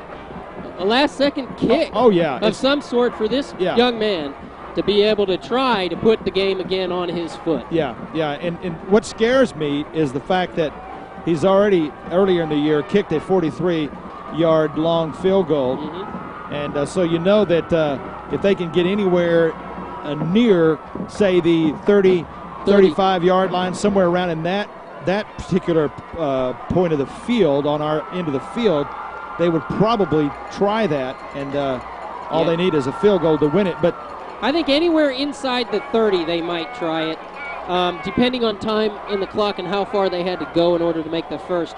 But, you know, from our perspective, what our coaches are telling them is they're saying, you know what, defense, people have looked down on you all year long and you've done nothing but make plays. And this is an opportunity for you to step up and make plays and save this ball game. don't think we'd probably try a fake punt here. I doubt very seriously. We want to pin them back into some type of corner situation there, coffin corner. And this is going to be Jason Bourbonnet's final punt of this season, and none could be more important than the punt that he is about to make, standing at his 40-yard line. Jason needs to get off a great punt here and hopefully not allow any kind of return. Gets off a nice punt. Ball's bouncing around there. Just let that thing bounce, boys, as long as it can, because it's ticking off the clock. Gets all the way down to the 10-yard line. That's a 35-yard punt. Great effort by Jason Bourbonnet. 2 minutes, 10 seconds left to go in this one, folks. Fasten your seatbelts. It's 21-20 Shawnee over MacArthur. So we see the rowdy Shawnee crowd looking forward to a nice defensive stand. And this is when Shawnee needs to make some noise and make some put some confusion into the head of Ryan Karstensen, the quarterback, as he comes to the line of scrimmage under center. Need to keep him out of it. Karstensen keeps the ball, and he gets nowhere as that whole line crashes down on top of him. Justin Bedwell getting off that pile. Who's at the bottom, though? That's Holmes. David Holmes is on the bottom, and Chicago Heron. Both of those guys are playing a little bit banged up and hurt. Got him a loss of 3 yards on that play. And don't forget, Daniel, there's no timeouts left. Clock moving. 1 minute, 44, 43, 42. Clock moving. They can't stop it. He wants to throw the ball. He's in big trouble. He's sacked, almost sacked, and how's he get away from that? I don't know. But he gets down almost close to a first down, but and then there's a penalty goes down. Somebody pushed him late, Mark. Somebody pushed him late, yards. and the coach is not going to be happy about that. I'll tell you what, that quarterback, Ryan Karstensen, should have been sacked. Almost should have been a safety. And I don't know how in the world he got out of the grasp of several Shawnee defenders, but he was able to do so, and it's going to be a late hit, personal foul against Shawnee, and that's going to be a 15-yard penalty, and it couldn't come at a worse time for Shawnee because we had him stopped, even though he was out of bounds and it stopped the clock. At least they didn't have a first down, but now they've got new blood, new life. Ball at the 30-yard line, 1st and 10, 1 minute, 30 seconds left to go in the state championship game. Karstensen wants to throw. He's got a man over the middle, overthrows the receiver, Pushki. It's a big play by the defense. We are getting pressure in there. We've got our ears back, and we're really going after him now, Mark. He was well defended out there. And you see Carter Whitson telling the fans, get up off your seats and scream and make some noise. I'll tell you, Mark, and get in the head of Ryan Karstensen. This is why high school football is so much fun. It's a blast. Okay, it's 2nd down, 10 yards, 1 minute, 26 seconds left to go. They must pass the ball. And he does, and the ball is almost picked off. And that could have been lights out football if he could have picked that one off, and he's banging his head thinking, oh my goodness, Gilly almost had him a Christmas gift early. Yes. Oh my goodness. Yes, he did, but the first thing that happened after he got up was Carter Whitson came and tapped him on the helmet, and then so did David Holmes, saying, all right, buddy, that's a good play. Now let's go stop him again. 3rd down and 10, Mark. All right, it's 3rd down, 10 yards, ball, 30-yard line. Lawton, MacArthur, Highlanders trying to get back into this one. Man goes in motion. He's got to throw the ball. Throws out there. Ball is not complete. Incomplete. It is 4th down now. 10 yards for a first. Wolves will give up a little bit, but they're not going to give up much. 1 minute, 17 seconds as the clock is stopped on that incomplete pass. And this very well could be the final play for Lawton MacArthur offense if they don't get a first down. Our fans are in a frenzy over on the other sideline over there. Here it is. This is for all the marbles. And he's sacked. Nobody's not sacked. He is sacked. Fumble on the play. No, it doesn't matter. We get the ball back. Sweet Sally Bogally. We're going to win a state championship. It's been 30 years, folks, but the Shawnee Wolves have proven that defense wins football games. It's 21-20 with only 1 minute. All we have to do is come out, take a knee, and two knees maybe, and that's going to be the ball game. I tell you what, Karstensen loves to make the game interesting because just when you think he's sacked, he finds a way to get free, but he wasn't able to finally break out of the grasp, and Shawnee takes him down, and they take over. Carter Whitson will just take a knee right here and just hang on to the ball, move the ball forward, and it will have to set the clock one more time, and the fans know it now. There's no doubt about this one. We can take this one to the bank, folks. That's right, and you can take this season home, folks. Contact us, folks, and get this entire season, an 8-game package, all the home games, and the 3 of the playoff games on tape for memory's sake, guys. 405-410-8942. Let's show them. Clock's going 35, 34. We take one more knee. Somebody pinch me. Is this happening? Are we winning this game or not? Woo! Carter Whitson takes the ball, falls forward. That's going to do it, folks. You can put this one in the bank and put it in 6-inch headlines. Shawnee High School is your 5A state champion for 2003. 8 seconds, 7, 6, 5, 4, 3, 2, 1. State champion, Shawnee High School. It's official. What a season. Sweet Sally Bogally. What a season. Way to go, guys. And here comes the Gatorade. Oh, we did it. You see it. We finally got drenched by the Gatorade. Oh, man. We had to open up the window here. It's hot in this booth now. Wow. On this chilly night. Oh, man, is this fun. Your Shawnee Wolves. Oh, man, I'm speechless. This is unbelievable. Shawnee, nobody outside of our community gave them a chance other than the first week of the playoffs. And even coming into the playoffs, no chance. But yet these boys and these coaching staff, you know what they did? They believed in one another. They stuck together. They fought as a team. And they have come out champions. You know, Coach Whitson said it last night. There are no superstars on this team. It's just a team effort. Everyone pulls together. They have responded so well after the Tulsa East Central game that we were humiliated in. This team has been a different team since that time. They have not lost a game, and now you can count them state champions, and they indeed are. And I tell you what, every one of these guys are champions. That's exactly right. Oh, my goodness. Nobody would believe at the beginning of this season that the Shawnee Wolves were going to end up as the 2003 Class 5A state champions. And again, I go back to what I said at the early part of the game, and when we were introducing, is the coach Whitson said as he takes the boys down and he allows them a time of a time to listen and a time to pray and a time to rejoice. Look at that. How Man, beautiful there's a lot that is. of rejoicing going on there. But down there tonight. he said from the beginning, Coach Whitson said, this team will go, and this team will go as far as the seniors will take us. And boy, these seniors have come through. They have really come through this year. State champions, and he's pointing each one of them out to the team.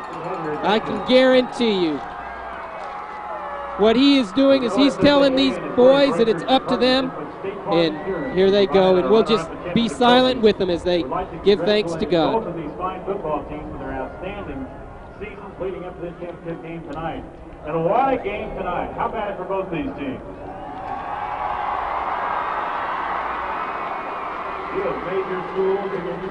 Wow.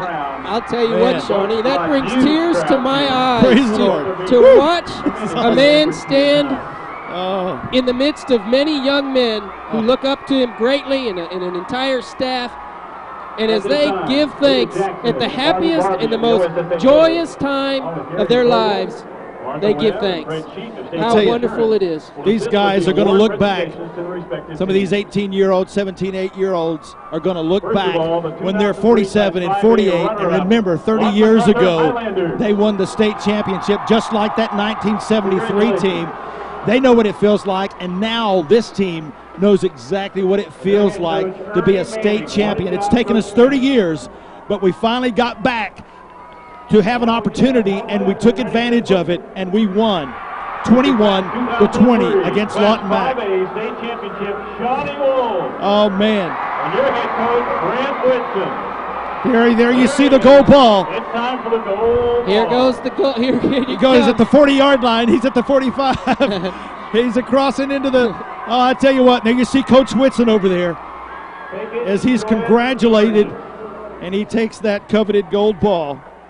Congratulations. That's David Jackson, and actually that's Steve Fluke giving Fluke, Coach athletic director, giving Coach a hug, and David Jackson of the OSSAA there, and a gentleman holding the gold ball up. I'm unsure who that is. It's probably an official from OSSA, I'm assuming.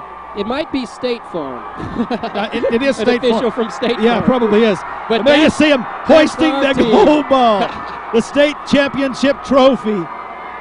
Back in August is when this team started on that long journey. It was hot then, and they put in what was necessary to make it happen, all the effort, all the practices, those 2-a-days when it was hot and they were tired, and then and the losses that we were disappointed, but we came back. We never gave up. We never gave up last week when Ardmore came back and tied the game with 3 minutes. We drove the length of the field to go ahead with the winning touchdown. We never gave up when Lawton Mac almost tied the game with just under 3 minutes left to go and missed the extra point that ended up being the difference in this ball game. They hung on offensively and defensively, and now they hold the ball up to the fans and show the fans what they've been working for all year long, and that is that beautiful gold ball, the state championship trophy. What a beautiful shot that is. All of Shawnee can be proud of these boys and this organization that Steve Fluke has put together with Coach Whitson, a great coaching staff and a great environment for boys to become young men. This is really a great testament to the entire community, Shawnee. We need to recognize this for what it is as a great accomplishment, and to really congratulate these boys and congratulate these coaches for the job well done. It just doesn't get any better than this. I tell you, this is awesome. High school football at its very best. As you see the fans or the players still celebrating down there, and they don't want it to end. And they worked so hard, and they were so intense, Daniel, before this game tonight. You could just see it in their eyes. It was all business-like down there. They knew what they had to do to come in to be victorious, and they just put their heads together. They're going to big team photo there, as you see all the players and the cheerleaders and the Palm Squad come down there for a big photo. Well, the seniors know it, that they knew before coming in tonight that this was their last game.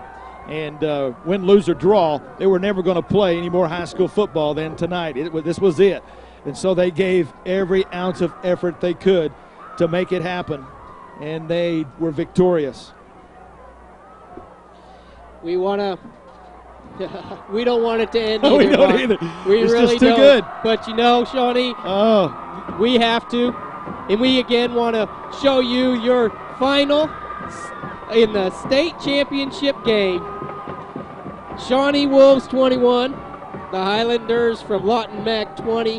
What a game and what a year, Mark Wright. Thank you, Daniel. I have enjoyed being with you and being in the booth. It's been a great year, our inaugural year, and we couldn't have had it any better than to win a state championship.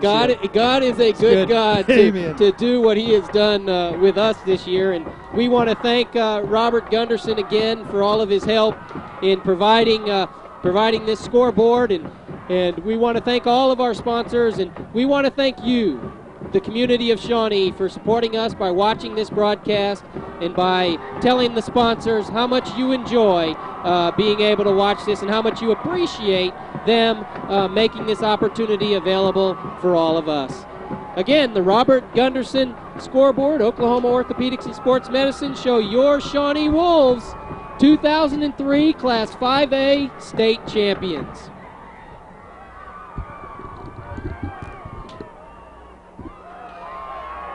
I also want to remind you, Shawnee, I would hate for anyone to not be able to commemorate this season and what has been able to just be a blessing to be able to put together for this community.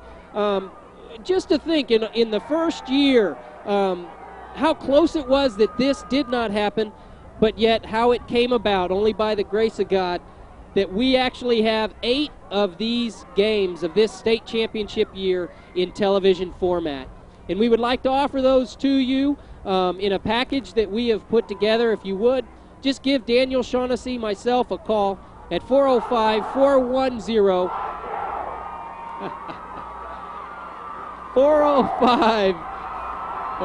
what's my phone number? 405-410-8942. 8 games, including the semifinals and the finals from this Owen Field. Shawnee, thank you again.